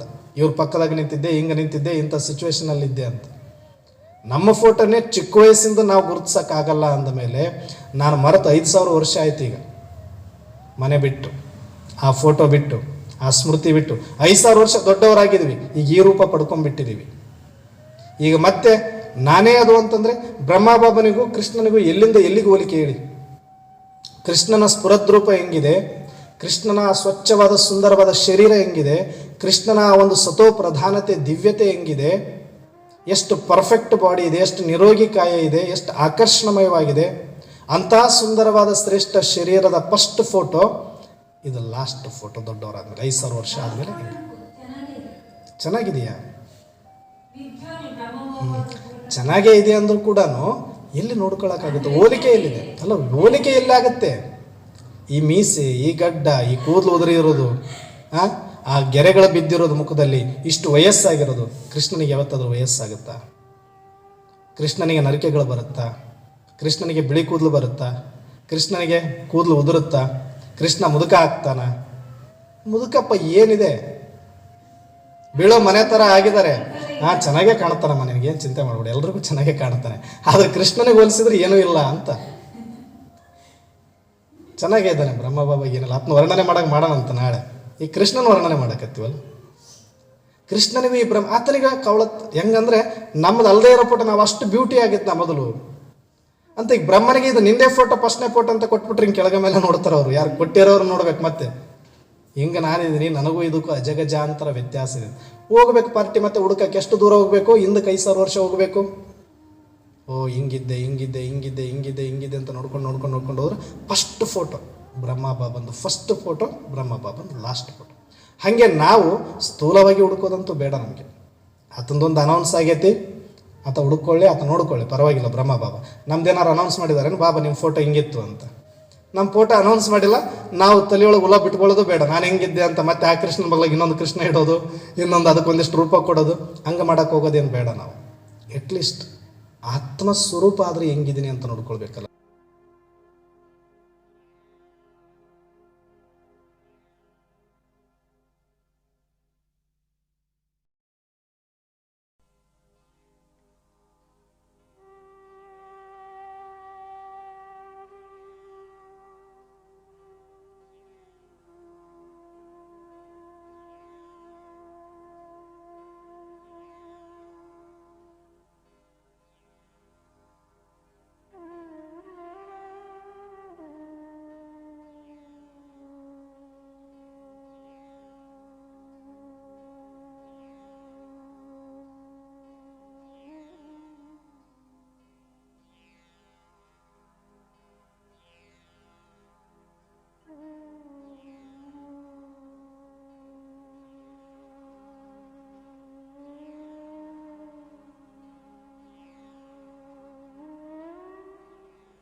ಹಾಗಾಗಿ ನಾವೀಗ ಬರೀ ಆತ್ಮದ್ದೇ ತಗೊಳ್ಳಿ. ಆತ್ಮದ ಬಗ್ಗೆ ಸ್ವರೂಪ ಹೇಳಿದ್ದಾರೆ ಫಸ್ಟ್ ಪಾಠ. ಅದನ್ನು ಸುಮಾರು ಒಂದು 10 ದಿನ ಅದರ ಮೇಲೆ ವರ್ಕ್ ಮಾಡಿ, ನಿಮಗೆ ಗೊತ್ತಾಗ್ಬಿಡುತ್ತೆ. 10 ದಿನ ಅಟ್ಲೀಸ್ಟ್ ಅಷ್ಟಾದ್ರೂ ನಾವು ಟೈಮ್ ಕೊಡಬೇಕಲ್ಲ. ನನ್ನ ಫೋಟೋ ಅದು, ನನ್ನ ಒರಿಜಿನಲ್ ಫೋಟೋ ಅದು. ಇವೆಲ್ಲ ನೆಗೆಟಿವ್, ಬಾಡಿದೆಲ್ಲ ಫೋಟೋ ಇರೋದು ಇದು ನೆಗೆಟಿವ್. ಇದು ಒಳಗಡೆ ಇರೋದು ಪಾಸಿಟಿವ್ ಫೋಟೋ ನಂದಿದೆ ಅಲ್ವಾ. ಆ ಒರಿಜಿನಲ್ ಫೋಟೋ ನೋಡೋಕ್ಕಾದ್ರೂ, ಅದ್ರ ಬಗ್ಗೆ ತಿಳ್ಕೊಳ್ಳೋಕ್ಕಾದ್ರೂ ನನ್ನ ವ್ಯಾಲ್ಯೂಸ್, ನನ್ನ ಶಕ್ತಿ, ನನ್ನ ಸ್ವರೂಪ, ನನ್ನ ಒಂದು ಆ ಸುಂದರತೆಯನ್ನು ನೋಡಲಿಕ್ಕಾದ್ರೂ ಒಂದಷ್ಟು ಟೈಮ್ ಕೊಡಬೇಕು. ಅಂದರೆ ಫಸ್ಟ್ ಪಾಠ ಯಾವುದಿದೆ ಆತ್ಮದ ಬಗ್ಗೆ, ಸುಮ್ಮನೆ ಬಾಬಾರವ್ರು ಕೊಟ್ಟಿರುವ ಆತ್ಮದ ಪಾಠ ಸುಮ್ಮನೆ ಚಾರ್ಟ್ ಇಟ್ಕೊಂಡು ನೋಡ್ತಾ ಕೂತ್ಕೊಳ್ಳಿ. 1 ಗಂಟೆ 2 ಗಂಟೆ 3 ಗಂಟೆ, ಇನ್ನೂ ಏನು ಸಿಗ್ಬೋದು, ಇನ್ನೂ ಏನು ಸಿಗ್ಬೋದು, ಇನ್ನೂ ಏನು ಸಿಗ್ಬೋದು. ಏನು ಹೇಳಿದ್ದಾರೆ ಬಾಬಾ, ಆತ್ಮ ಹಿಂಗಿದೆ ಅಂತ ಹೇಳಿದರೆ, ಇಷ್ಟು ಸಣ್ಣಿದೆ ಅಂತ ಹೇಳಿದರೆ. ನಾವು ಸ್ಟಾರ್ಟಿಂಗ್ ಬಂದಾಗ ಆತ್ಮ ಅತಿ ಸೂಕ್ಷ್ಮ ಬಿಂದು ಅಂತನವರು. ನಾನು ಸುಮ್ಮನೆ ಏನೇ ಮಾಡಿದ್ರು ಕೂಡ ಒಂದು ಸ್ವಲ್ಪ ಪ್ರಾಕ್ಟಿಕಲಾಗಿ ಮಾಡಿ ನೋಡೋಕ್ಕಂತ ಒಂದು ಪೆನ್ ತೊಗೊಂಡು ಹಿಂಗೆ ಟಿಕ್ ಇಟ್ಟೆ, ಇಷ್ಟಿದೆಯಾ ಆತ್ಮ, ಇದು ಕಣ್ಣಿಗೆ ಕಾಣುತ್ತಲ್ಲ ಬಾಬಾ, ಇಷ್ಟಿರಲ್ಲ. ಇನ್ನೂ ಸ್ವಲ್ಪ ಸಣ್ಣ ಪೆನ್ ತೊಗೊಳ್ಳೋದು, ಸಣ್ಣ ಚುಕ್ಕಿಡೋದು, ಇಷ್ಟಿದ್ದಾರೆ, ಇಷ್ಟನೇ ಇರಲ್ಲ, ಇದನ್ನು ಕಣ್ಣಿಗೆ ಕಾಣುತ್ತೆ. ಮತ್ತು ಕಾಣಲಾರ್ದಂಗೆ ನನಗೆ ಇಡೋಕ್ಕೂ ಆಗಲ್ಲ. ಅಂದರೆ ಇಷ್ಟು ಸೂಕ್ಷ್ಮ. ಇದು ಸ್ಥೂಲ ಪಾಯಿಂಟೇ ಇಷ್ಟು ಚಿಕ್ಕದಿದೆ ಅಂತಂದರೆ ಒಂದು ಪೆನ್ನಿಂದು ಪಾಯಿಂಟು. ಇನ್ನು ನಿರಾಕಾರ ಅಂದರೆ ಇನ್ನು ಎಷ್ಟು ಸೂಕ್ಷ್ಮ ಇರಬೇಕು, ಮತ್ತು ಅದರೊಳಗೆ ಅಷ್ಟು ಪೊಟೆನ್ಷಿಯಲ್ ಎನರ್ಜಿ ಇದೆ ಅಂತ ಹೇಳ್ತಾರೆ. ಸುಮ್ಮನೆ ಏನೋ ಇದೆ ಅಂದರೆ ಆ ಮಾತು ಬೇರೆ, ಇರೋದು ಅಷ್ಟು ಸೂಕ್ಷ್ಮ, ಆದರೆ ಅದರ ಶಕ್ತಿ ಅಪಾರ ಅಂತ ಹೇಳ್ತಾರೆ ಅಂದಾಗ ಅದನ್ನು ಸುಮ್ಮನೆ ಹಂಗೆ ನಾವು ಆಳವಾಗಿ ಹೋಗಬೇಕು. ಹೋದಾಗ ಸೂಜಿಯ ಕೊನೆಯ ಮೊನೆ ನೋಡಿದರೂ ಕೂಡ ಅದು ಸ್ಥೂಲವಾದ ಪಾಯಿಂಟೇ ಅಲ್ವಾ. ಅದು ಬಿಡಿ, ಪ್ರೋಟಾನ್ ನ್ಯೂಟ್ರಾನ್ ತೊಗೊಂಡ್ರೆ ಕೂಡ ಅದರೊಳಗಡೆ ಎಷ್ಟೋ ಸಾವಿರ ಪಟ್ಟು ಮಾಡಿದ ಮೇಲೆ ನಿರಾಕಾರ ಬರುತ್ತೆ, ಕಷ್ಟ ಇದೆ. ಒಂದು ಸಣ್ಣ ಧೂಳಿನ ಕಣ ಅದು, ಆಟಮ್ಸ್ ಅಂತಂದ್ರೆ ಅದನ್ನು ಒಡೆದು ಕಟ್ ಮಾಡಿ ಪ್ರೋಟಾನ್ ನ್ಯೂಟ್ರಾನ್ ಎಲೆಕ್ಟ್ರಾನ್ ಮಾಡಿದರೆ ಸೂಕ್ಷ್ಮ ಅಣುಗಳು ಅಂತ ಕರೀತಾರೆ. ಅದಕ್ಕಿಂತ ಅತಿ ಸೂಕ್ಷ್ಮ ಆದಮೇಲೆ ತಾನೇ ನಿರಾಕಾರ ಬರೋದು. ಇನ್ನೂ ಎಷ್ಟು ಸೂಕ್ಷ್ಮ ಇರ್ಬೋದು, ಆ ಸೂಕ್ಷ್ಮದರ್ಶಕದಲ್ಲಿ ನೋಡ್ತಾರೆ ಅದನ್ನು, ಪ್ರೋಟಾನ್ ನ್ಯೂಟ್ರಾನ್ ಎಲೆಕ್ಟ್ರಾನ್ಗಳನ್ನು. ಅದಕ್ಕಿಂತನೂ ಮತ್ತು ಅದಾದರೂ ಸೂಕ್ಷ್ಮದರ್ಶಕ ಕಾಣುತ್ತೆ, ಅದು ನಿರಾಕಾರ ಅಲ್ಲ, ಸೂಕ್ಷ್ಮ ಅದು. ಅದಕ್ಕಿಂತ ಸೂಕ್ಷ್ಮ ಆದಮೇಲೆ ನಾವು ನಿರಾಕಾರ ಸ್ಟೇಜಲ್ಲಿ ಇದ್ದೀವಿ ಅಂದರೆ ಇನ್ನೂ ಎಷ್ಟು ಚಿಕ್ಕ ಆತ್ಮ ಇರಬೇಕು, ಎಷ್ಟು ಪಾಯಿಂಟ್ ಇರಬೇಕು. ಆದರೆ ಅದು ಒಂದು ಪಾಯಿಂಟು, ಆದರೆ ಎಷ್ಟು ಶಾಂತಿ ಇದೆ ಅದರಲ್ಲಿ, ಎಷ್ಟು ಆನಂದ ಇದೆ ಅದರಲ್ಲಿ, ಎಷ್ಟು ಪ್ರೇಮ. ಆ ಥರ ನಾವು ಒಳಗಡೆ ಹೋಗಿ ನನ್ನ ಸ್ವರೂಪವನ್ನು ಆ ಪಾಯಿಂಟ್, ಅಲ್ಲಿಂದ ಆ ಒಂದು ಸೆಂಟರ್ ಪಾಯಿಂಟಿಂದ ನನ್ನೊಳಗಡೆ ಇರುವ ಸುಖದ ಅನುಭವ ಮಾಡಿ ನೋಡಬೇಕು, ನನ್ನೊಳಗಡೆ ಇರುವ ಪ್ರೀತಿಯ ಅನುಭವ ಮಾಡಿ ನೋಡಬೇಕು, ನನ್ನೊಳಗಡೆ ಇರುವ ಶಾಂತಿಯ ಅನುಭವ ಮಾಡಿ ನೋಡಬೇಕು. ಅದರ ಮೇಲೆ ನಾನು ವರ್ಕ್ ಮಾಡಬೇಕು. ಮೊದಲು ಪರಮಾತ್ಮನನ್ನು ಅರ್ಥ ಮಾಡ್ಕೊಳ್ಳೋದು, ಪರಮಧಾಮವನ್ನು ಅರ್ಥ ಮಾಡ್ಕೊಳ್ಳೋದು, ಆಮೇಲೆ ಅನುಭವ ಮಾಡೋಣ. ಆದರೆ ಅಟ್ಲೀಸ್ಟ್ ನನ್ನ ಆತ್ಮದ ಅನುಭವ ಆದರೂ ನನಗೆ ಕರೆಕ್ಟಾಗಿ ಹಾಕಬೇಕು ಅಂತಂದರೆ ಸುಮ್ಮನೆ ನಮ್ಮ ಬೃಕುಟಿಯ ಮಧ್ಯದಲ್ಲಿ ನಾನು ಇದ್ದೀನಿ, ಒಳಗಡೆ ಈಗ ಪ್ರೆಸೆಂಟು ಅತೀ ಸೂಕ್ಷ್ಮವಾಗಿದ್ದೀನಿ. ಅಲ್ಲಿ ಒಂದು ಬ್ಯೂಟಿಫುಲ್ ಆಗಿರತಕ್ಕಂಥ ಒಂದು ಶಾಂತಿ ಇದೆ, ಕಣ್ಣಿಗೆ ಕಾಣಿಸಲ್ಲ, ಬಟ್ ಎಕ್ಸ್ಪೀರಿಯನ್ಸ್ ಮಾತ್ರ ಆಗ್ತಾ ಇದೆ. ನೀರೊಳಗಡೆ ಕೂತ್ಕೊಂಡಾಗ, ನೀವು ಕಣ್ಣು ಮುಚ್ಕೊಂಡಾಗ ನಿಮಗೇನೂ ನೋಡಲಿಕ್ಕೆ ಸಿಗೋದಿಲ್ಲ, ಆದರೆ ಎಕ್ಸ್ಪೀರಿಯನ್ಸ್ ಅಂತೂ ಆಗ್ತಾ ಇರುತ್ತೆ. ಆ ನೀರಿನ ಅಲೆಗಳು ಬಂದು ಬಡಿತಾ ಇರೋದು, ಆ ಶೀತಲತೆಯ ಅನುಭವ, ಒಂಥರ ಪ್ರಶಾಂತವಾದ ಮೌನ, ಅದು ವರ್ಣನೆ ಮಾಡೋಕ್ಕೂ ಆಗಲ್ಲ, ಅದು ನಾವು ಕಣ್ಣಿಂದ ನೋಡ್ತಾನೂ ಇರೋದಿಲ್ಲ, ಆದರೆ ಎಕ್ಸ್ಪೀರಿಯನ್ಸ್ ಬೇರೆಯೇ ಇರುತ್ತೆ. ಹಾಗೆ ಆತ್ಮದ ಎಕ್ಸ್ಪೀರಿಯನ್ಸ್ ಅದು ಹೇಳೋಕ್ಕೂ ಆಗೋದಿಲ್ಲ, ಅದನ್ನು ಬರೆದಿಡೋಕ್ಕೂ ಬರೋದಿಲ್ಲ. ಅಷ್ಟು ಡೀಪಾಗಿ ಆಳದಲ್ಲಿ ಹೋದಾಗ ಮಾತ್ರ ಆ ಎಕ್ಸ್ಪೀರಿಯನ್ಸ್ ಮಾಡ್ಬೋದು ನಾವು. ಕಂಪ್ಲೀಟ್ ಸೈಲೆನ್ಸ್, ಕಂಪ್ಲೀಟ್ ಆಳವಾದ ಮೌನದಲ್ಲಿ ಹೋಗಿ, ಏಕಾಂತದಲ್ಲಿ ಹೋಗಿ, ನಾನು ಆತ್ಮ, ಒಂದು ಗುಣ ತಗೊಳ್ಳಿ, ಯಾವುದಾದ್ರೂ ಶಾಂತಿ ತಗೊಳ್ತೀರಾ, ಕಂಪ್ಲೀಟ್ ಶಾಂತಿಯಲ್ಲಿ ಮುಳುಗಿಬಿಡ್ಬೇಕು. ಹೊರಗಿನ ಪ್ರಪಂಚ ಏನು ಕಾಣಬಾರ್ದು, ಶಾಂತಿಯ ಸಾಗರ ಆಗಿಬಿಡ್ಬೇಕು ಅವತ್ತು. ಈಗ ಯಾವುದ್ಯಾವುದೋ ಸಾಗರಗಳು ಕರೀತಾರಲ್ಲ, ಇದು ಅರ್ಟಾಂಟಿಕ್ಕು, ಇನ್ನೊಂದು ಮತ್ತೊಂದು ಹೆಸರನ್ನ ಕರೀತಾರೆ. ಅದೇ ಥರ ಉಪ್ಪಿನ ಸಮುದ್ರನೂ ಇದೆ, ಸಿಹಿ ಸಮುದ್ರನೂ ಇದೆ ಅಂತ ನಾವು ಕೇಳಿದ್ವಿ. ಕೆಂಪು ಸಮುದ್ರ ಇದೆ, ನೀಲಿ ಸಮುದ್ರ ಇದೆ ಅಂತ ಕೇಳಿದ್ವಿ. ಒಂದೊಂದು ಬಣ್ಣಗಳ ಸಮುದ್ರ ಸ್ಥೂಲವಾಗಿ ಇದ್ದಾವೆ ಅಂತ ಇಟ್ಕೊಳ್ತೀವಲ್ಲ, ಅದೇ ಥರ ನಾವು ಶಾಂತಿದೆ, ಒಂದು ಸಾಗರ ಇದೆ ನಮ್ಮ ಒಳಗಡೆ ಆ ಪಾಯಿಂಟಲ್ಲಿ. ಇನ್ನೊಂದು ಸುಖದ ಸಾಗರನೇ ಒಳಗಡೆ ಇದೆ, ಇನ್ನೊಂದು ಪ್ರೇಮದ ಸಾಗರ ಒಳಗಡೆ ಇದೆ. ಅದರೊಳಗಡೆ ಮುಳುಗೋದು ಇವತ್ತು.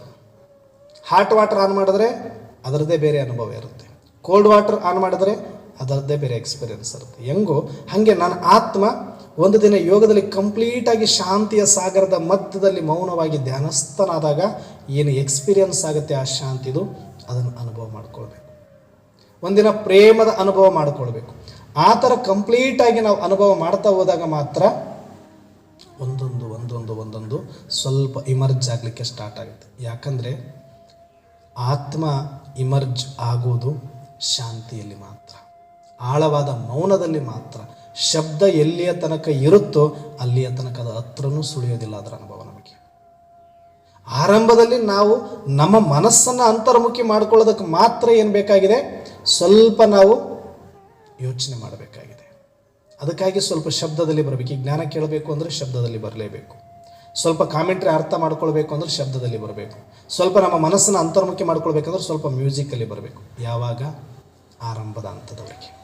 ಆರಂಭದವರಿಗೆ ಕಂಪ್ಲೀಟಾಗಿ ಹೊರಗಡೆ ಹರಿಯುವಂಥ ಮನಸ್ಸು ಹಿಡಿದಿಡೋಕ್ಕೆ ಕಷ್ಟ ಅವರಿಗೆ. ಯಾಕಂದರೆ ಇಲ್ಲಿ ತನಕ ಕಣ್ಣಿನ ಮುಖಾಂತರ, ಕಿವಿಯ ಮುಖಾಂತರ ಹರಿಸಿಬಿಟ್ಟಿರ್ತಾರೆ. ಅದಕ್ಕೊಂದು ಟ್ರ್ಯಾಕ್ ಬೇಕು. ಈ ಕುಡಿದಿರೋರಿಗೆ ಸುಮ್ಮನೆ ನೀನೊಬ್ಬರೇ ಹೋಗಂತ ಬಿಟ್ಬಿಟ್ರೆ ಬಿದ್ದುಬಿಡ್ತಾನೆ ಅವನು. ಅವನಿಗೊಬ್ಬರು ಆಸರಕ್ಕೆ ಕೈ ಹಿಡ್ಕೊಂಡು ಹೋಗಬೇಕು. ಹಾಗೆ ನಮ್ಮ ಮನಸ್ಸು ಕುಡಿದಿರೋದು ಹಂಗೆ ಆಗ್ಬಿಟ್ಟೈತೆ. ಎಲ್ಲಿ ಬೀಳ್ತೈತೋ ಎಲ್ಲಿ ಹೇಳುತ್ತೋ ಗೊತ್ತಾಗೋದಿಲ್ಲ. ಅದು ಒಂದು ಟ್ರ್ಯಾಕಲ್ಲಿ ಬರಲಿ ಅನ್ನೋದಕ್ಕೆ ಒಂದು ಮ್ಯೂಸಿಕ್ಕು, ಒಂದು ಸಾಂಗು, ಒಂದು ಕಾಮೆಂಟ್ರೋ ಕೊಟ್ಬಿಟ್ಟು ಅದನ್ನು ಕರ್ಕೊಂಡು ಕೈ ಹಿಡಿದು ಕರ್ಕೊಂಡು ಹೋಗ್ಬೇಕಾಗ್ತದೆ. ಆದರೆ ಈಗ ಕುಡಿದಿರೋ ನಶೆ ಇಳಿದಿತ್ತು ಅಂತಂದವರಿಗೆ ಮ್ಯೂಸಿಕ್ ಬೇಕಾಗಿಲ್ಲ. ನೆಟ್ಟಗೆ ನಡಿಬೋದು, ನಮ್ಮ ಮನೆ ಮುಟ್ಟುವಷ್ಟು ಕುಡಿಬೇಕು. ಕುಡಿದ್ರೆ ಹೆಂಗೆ ಕುಡಿಬೇಕು? ಮನೆ ಮುಟ್ಟುವಷ್ಟು ಕುಡಿಬೇಕು. ಜಾಸ್ತಿ ಕುಡಿದ್ರೆ ಇನ್ನೊಬ್ಬರು ತೊಗೊಂಡೋಗಿ ಒತ್ಕೊಂಡು ಹೋಗ್ಬೇಕಾಗತ್ತೆ. ಆದರೆ ಇಲ್ಲಿ ತನಕ ನಮ್ಮ ಮನಸ್ಸು ಜಾಸ್ತಿ ವಿಕಾರಗಳನ್ನು ಕುಡಿದಿರೋದ್ರಿಂದ ಅದಕ್ಕೆ ನೆಟ್ಟಗೆ ನಿಂತ್ಕೊಳ್ಳೋಕ್ಕಾಗ್ತಿರ್ಲಿಲ್ಲ. ಒಂದು ಕಡೆ ಸಿಕ್ಕ ಕಡೆ ಹರಿದಾಡ್ತಾ ಇತ್ತು. ಅದಕ್ಕೆ ಅದನ್ನು ಅಂತರ್ಮುಖಿ ಮಾಡೋದಕ್ಕೆ ಒಂದು ಯುಕ್ತಿ ಮಾಡಿಸಿದ್ರು ಅಷ್ಟೇ ಬಾಬಾ. ಏನು ಒಂದು ಲೈಟ್ ಮ್ಯೂಸಿಕ್ ಹಾಕ್ಕೊಂಡು ಆ ಮನಸ್ಸನ್ನು ಅದರ ಮುಖಾಂತರ ಒಳಗಡೆ ಕಳ್ಕೊಳ್ಳಿ. ಇಲ್ಲ ಲೈಟ್ ಒಂದು ಕಾಮೆಂಟ್ರಿ ಇಟ್ಕೊಂಡು ಅದ್ರ ಮುಖಾಂತರ ಒಳಗಡೆ ಬಂದುಬಿಡಿ. ಒಳಗೆ ಬರೋ ತನಕ ಮಾತ್ರ ಮನೆ ಸೇರಿದ ಮೇಲೆ ಮುಗೀತು. ಇಲ್ಲಿಗೆ ಬಂದ ಮೇಲೆ ಏನು ಯೋಚನೆ ಮಾಡಬೇಕಾಗಿಲ್ಲ.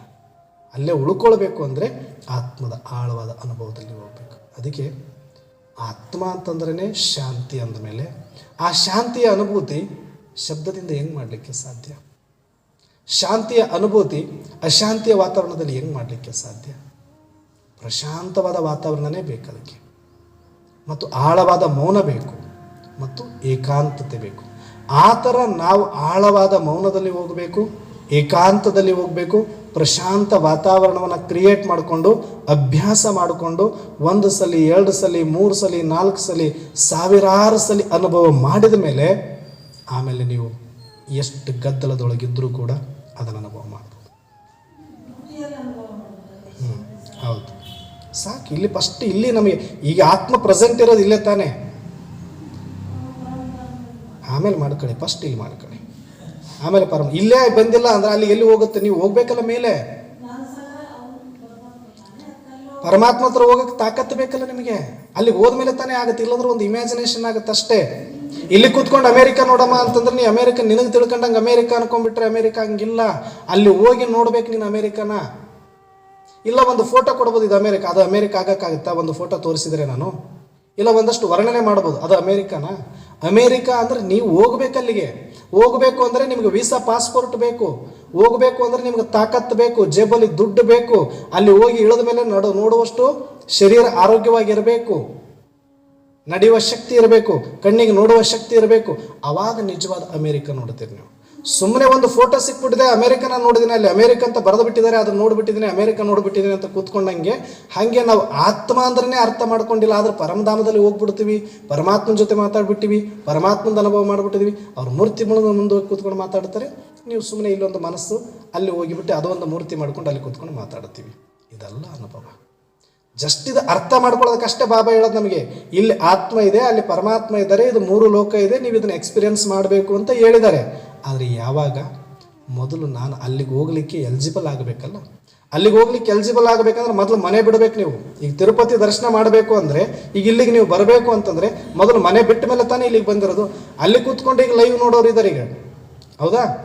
ಲೈವ್ ಕಾಣಿಸುತ್ತೆ ಅಲ್ಲಿ ಕೂತ್ಕೊಂಡವ್ರಿಗೆ. ಆದರೆ ಈ ವಾತಾವರಣದ ಅನುಭವ ಆಗ್ತಾ ಇದೆಯಾ? ಪ್ರೆಸೆಂಟ್ ಇಲ್ಲಿ ಏನು ನಡೀತಾ ಇದೆ ಇದ್ರ ಅನುಭವ ಆಗುತ್ತಾ? ಶಬ್ದ ಮಾತ್ರ ಅವ್ರು ಕೇಳ್ತಾ ಇರ್ಬೋದು, ಚಿತ್ರ ಮಾತ್ರ ನೋಡೋಕ್ಕಾಗ್ತಾ ಇದೆ. ಈ ವಾತಾವರಣದ ಎಕ್ಸ್ಪೀರಿಯನ್ಸ್ ಮಾಡಲಿಕ್ಕೆ ಸಾಧ್ಯನೇ ಇಲ್ಲ ಆನ್ಲೈನಲ್ಲಿ. ಮಾಡೋಕ್ಕಾಗುತ್ತಾ? ನೀವು ಯಾಕೆ ಬಂದ್ರಿ? ನಿಮಗೂ ಇದು ಸಿಗ್ತಾ ಇತ್ತಲ್ಲಿ. ಇಲ್ಲ, ನಾನು ಆ ವಾತಾವರಣಕ್ಕೆ ಹೋಗಲೇಬೇಕು, ಅದ್ರ ಮಧ್ಯೆ ಇರಲೇಬೇಕು, ಆ ಒಂದು ವಾತಾವರಣವನ್ನು ಪೂರ್ತಿಯಾಗಿ ಅನುಭವ ಮಾಡಬೇಕು ಅಂತ ಕಷ್ಟ ಆದರೂ ಸರಿ ಮನೆ ಬಿಡಬೇಕಂತ ನೀವು ತಯಾರಿ ಮಾಡ್ಕೊಂಡ್ರಿ, ಒಂದು ಡೇಟ್ ಫಿಕ್ಸ್ ಮಾಡ್ಕೊಂಡ್ರಿ, ಮನೆಯವ್ರ ಹತ್ರ ಪರ್ಮಿಷನ್ ತೊಗೊಂಡ್ರಿ, ವ್ಯಾಕ್ಸಿನ್ನು ಇಟ್ಕೊಂಡ್ರಿ, ಒಂದು ಮಾಸ್ಕ್ ತೊಗೊಂಡ್ರಿ, ಎಲ್ಲ ತಯಾರಿ ಮಾಡ್ಕೊಂಡು 4 ಜೊತೆ ಬಟ್ಟೆನೂ ಇಟ್ಕೊಂಡ್ರಿ, ಮನೆಯೊಳಗೆ ಇರೋರಿಗೆಲ್ಲ ಹೇಳ್ಬೇಕಾಗಿರೋದೆಲ್ಲ ಹೇಳಿದ್ರಿ. ಒಂದು ದಿನ ಟಕ್ ಅಂತ ಇಲ್ಲಿಗೆ ಬರೋಕ್ಕೆಲ್ಲ ರೆಡಿ ಮಾಡ್ಕೊಂಡು ಬಂದು ಇಲ್ಲಿ ಕೂತ್ಕೊಂಡ್ರಿ ತಾನೇ. ಈಗ ಕೂತ್ಕೊಂಡ ಮೇಲೆ ಈಗ ಮಸ್ತ್ ಎಂಜಾಯ್ ಮಾಡ್ತಾ ಇದ್ರಿ ನೀವು. ಅವರು ಬರೋಕ್ಕೆ ತಯಾರಿನೇ ಮಾಡ್ಕೊಂಡಿಲ್ಲ. ಹೋಗ್ಬೇಕಂತ ಆಸೆ ಇದೆ ಅಣ್ಣವ್ರೇ, ಒಂದು ಸಲ ಸಂಕಲ್ಪ ಮಾಡಿ ಅಣ್ಣವ್ರೇ, 1-2 ದಿನಕ್ಕಾದರೂ ಬರ್ತೀವಿ ಅಣ್ಣವ್ರೇ ಅಂತಾನೇ ಇದ್ದಾರೆ. ಆದರೆ ಯಾಕೆ ತಯಾರಿ ಇನ್ನೂ ಪೂರ್ತಿ ಆಗಿಲ್ಲ ಅವರಿಗೆ. ಅವ್ರಿಗೂ ಬರಬೇಕಂತ ಆಸೆ ಇದೆ, ತಯಾರಿ ಪೂರ್ತಿ ಮಾಡ್ಕೊಂಡಿಲ್ಲ. ಅದಕ್ಕೆ ಅವರಿಗೆ ಜ್ಞಾನ ಸಿಗ್ತಾ ಇದೆ, ಸ್ವರೂಪ ಚಿತ್ರ ಸಿಗ್ತಾ ಇದೆ. ಬಟ್ ಎಕ್ಸ್ಪೀರಿಯನ್ಸ್ ಮಾಡಬೇಕು ಅಂದರೆ ಇಲ್ಲಿಗೆ ಬರಬೇಕಾಗುತ್ತೆ. ಹೆಂಗೋ ಹಾಗೆ ನಾವು ಕೂಡ ಆತ್ಮ ಅನುಭವ ಮಾಡ್ಬೇಕಂತೀವಿ, ಆದರೆ ಹೋಗೋಕ್ಕಾಗ್ತಾ ಇಲ್ಲ.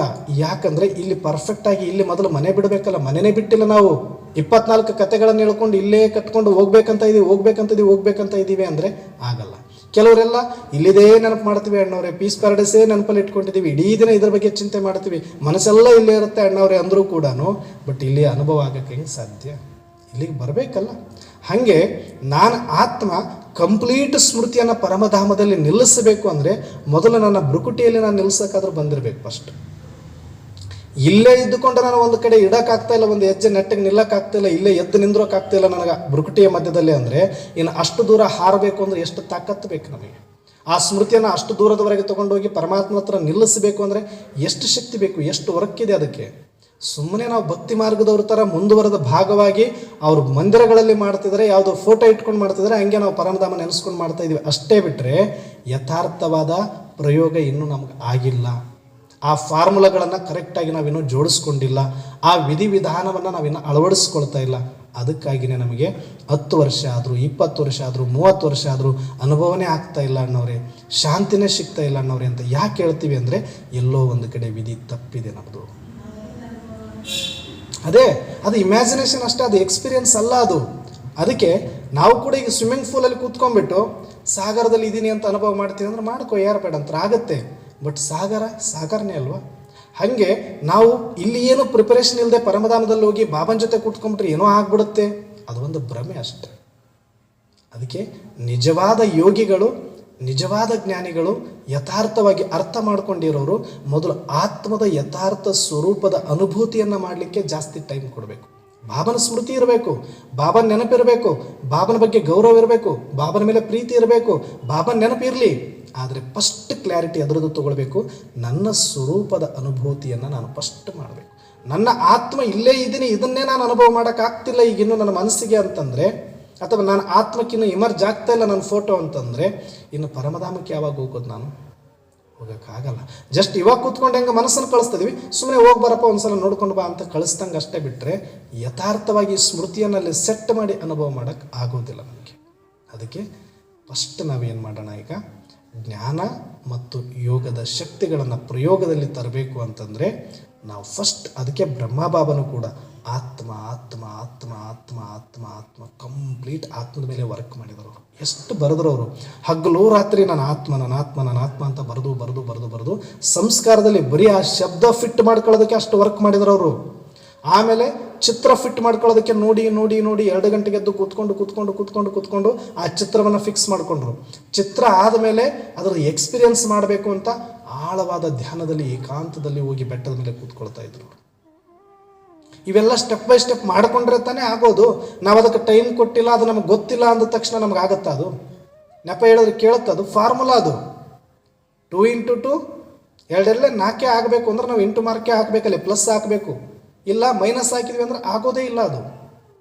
ಹಾಗೆ ಇದನ್ನು ಕೂಡ ವಿಧಾನವನ್ನು ಬಯಸುತ್ತೆ ಅಷ್ಟೆ, ಫಾರ್ಮುಲಾವನ್ನು ಕೇಳುತ್ತೆ. ಪರಮಾತ್ಮ ತಿಳಿಸಿರುವ ವಿಧಿ ವಿಧಾನವನ್ನು ನೀವು ಅಪ್ಲೈ ಮಾಡಿಕೊಂಡ್ರೆ ಮಾತ್ರ 100% ಜ್ಞಾನೇಶ್ವರಿ ಇದ್ದವರು ಯೋಗೇಶ್ವರಿ ಆಗ್ತೀರಿ. ಅದಾದ ನಂತರ ರಾಜೇಶ್ವರಿನ ಆಗಬಹುದು. ರಾಜಯೋಗದ ಮುಖಾಂತರನೇ ರಾಜೇಶ್ವರಿ ಅಂತ ಹೇಳಿರೋದು. ಆದರೆ ನಾವು ಮೊದಲು ಇದನ್ನು ಯಥಾರ್ಥವಾಗಿ ತಿಳ್ಕೊಂಡು ಅದನ್ನು ಅಳವಡಿಸಿಕೊಂಡು ಎಕ್ಸ್ಪೀರಿಯನ್ಸ್ ಮಾಡಿ, ಅದಾದ ಮೇಲೆ 3 ಲೋಕಗಳನ್ನು ನೋಡಿ. ಫರಿಸ್ತಾ ಅಂದರೆ ಹೆಂಗಿರುತ್ತೆ ಅದರ ಬಗ್ಗೆ ವರ್ಕ್ ಮಾಡಿ. ಲೈಟ್ ಬಾಡಿ, ಈಗ ಲೈಟ್ ಆಗಬೇಕು ದಿನ ಕೇಳ್ತಾ ಇದ್ವಿ. ಏನು ಲೈಟು? ಎಲ್ಲರೂ ಹೇಳ್ತೀವಿ ಹಗುರ ಆಗಬೇಕನ್ನೋರೆ, ಇನ್ನೊಂದು ಬೆಳಕು ಪ್ರಕಾಶ ಇರಬೇಕನ್ನೋರೆ. ಆಯಿತು, ಅಷ್ಟು ಶಬ್ದದಲ್ಲಿ ಅರ್ಥ ಆಗಿದೆ. ಆದರೆ ಎಷ್ಟು ಎಕ್ಸ್ಪೀರಿಯನ್ಸ್ ಮಾಡಿದ್ವಿ ಅದರದ್ದಂತ ನೋಡಿದರೆ, ಎಕ್ಸ್ಪೀರಿಯನ್ಸ್ ಕಡೆಗೆ ಬರಬೇಡಿ, ಪ್ರಾಕ್ಟಿಕಲಲ್ಲಿ ಮಾತ್ರ ಬರಬೇಡಿ. 0 ಪ್ರಾಕ್ಟಿಕಲ್. ಲ್ಯಾಬಿಗೆ ನಾವು ಹೋಗಿಲ್ಲ ಅಣ್ಣವ್ರೆ, ಥಿಯರಿ ಮಾತ್ರ ಮಸ್ತ್ ಕ್ಲಾಸ್ ಮಾಡ್ತೀವಿ, ಬೇರೆಯವ್ರಿಗೆ ಲೆಕ್ಚರ್ ಕೊಡ್ತೀವಿ. ಆದರೆ ನಾನು ಲ್ಯಾಬಿಗೆ ಹೋಗೋದಿಲ್ಲ ಅಂತಂದರೆ ಅದ್ರ ಎಕ್ಸ್ಪೀರಿಯನ್ಸ್ ಹೆಂಗಾಗುತ್ತೆ? ಕೂತ್ಕೋಬೇಕು.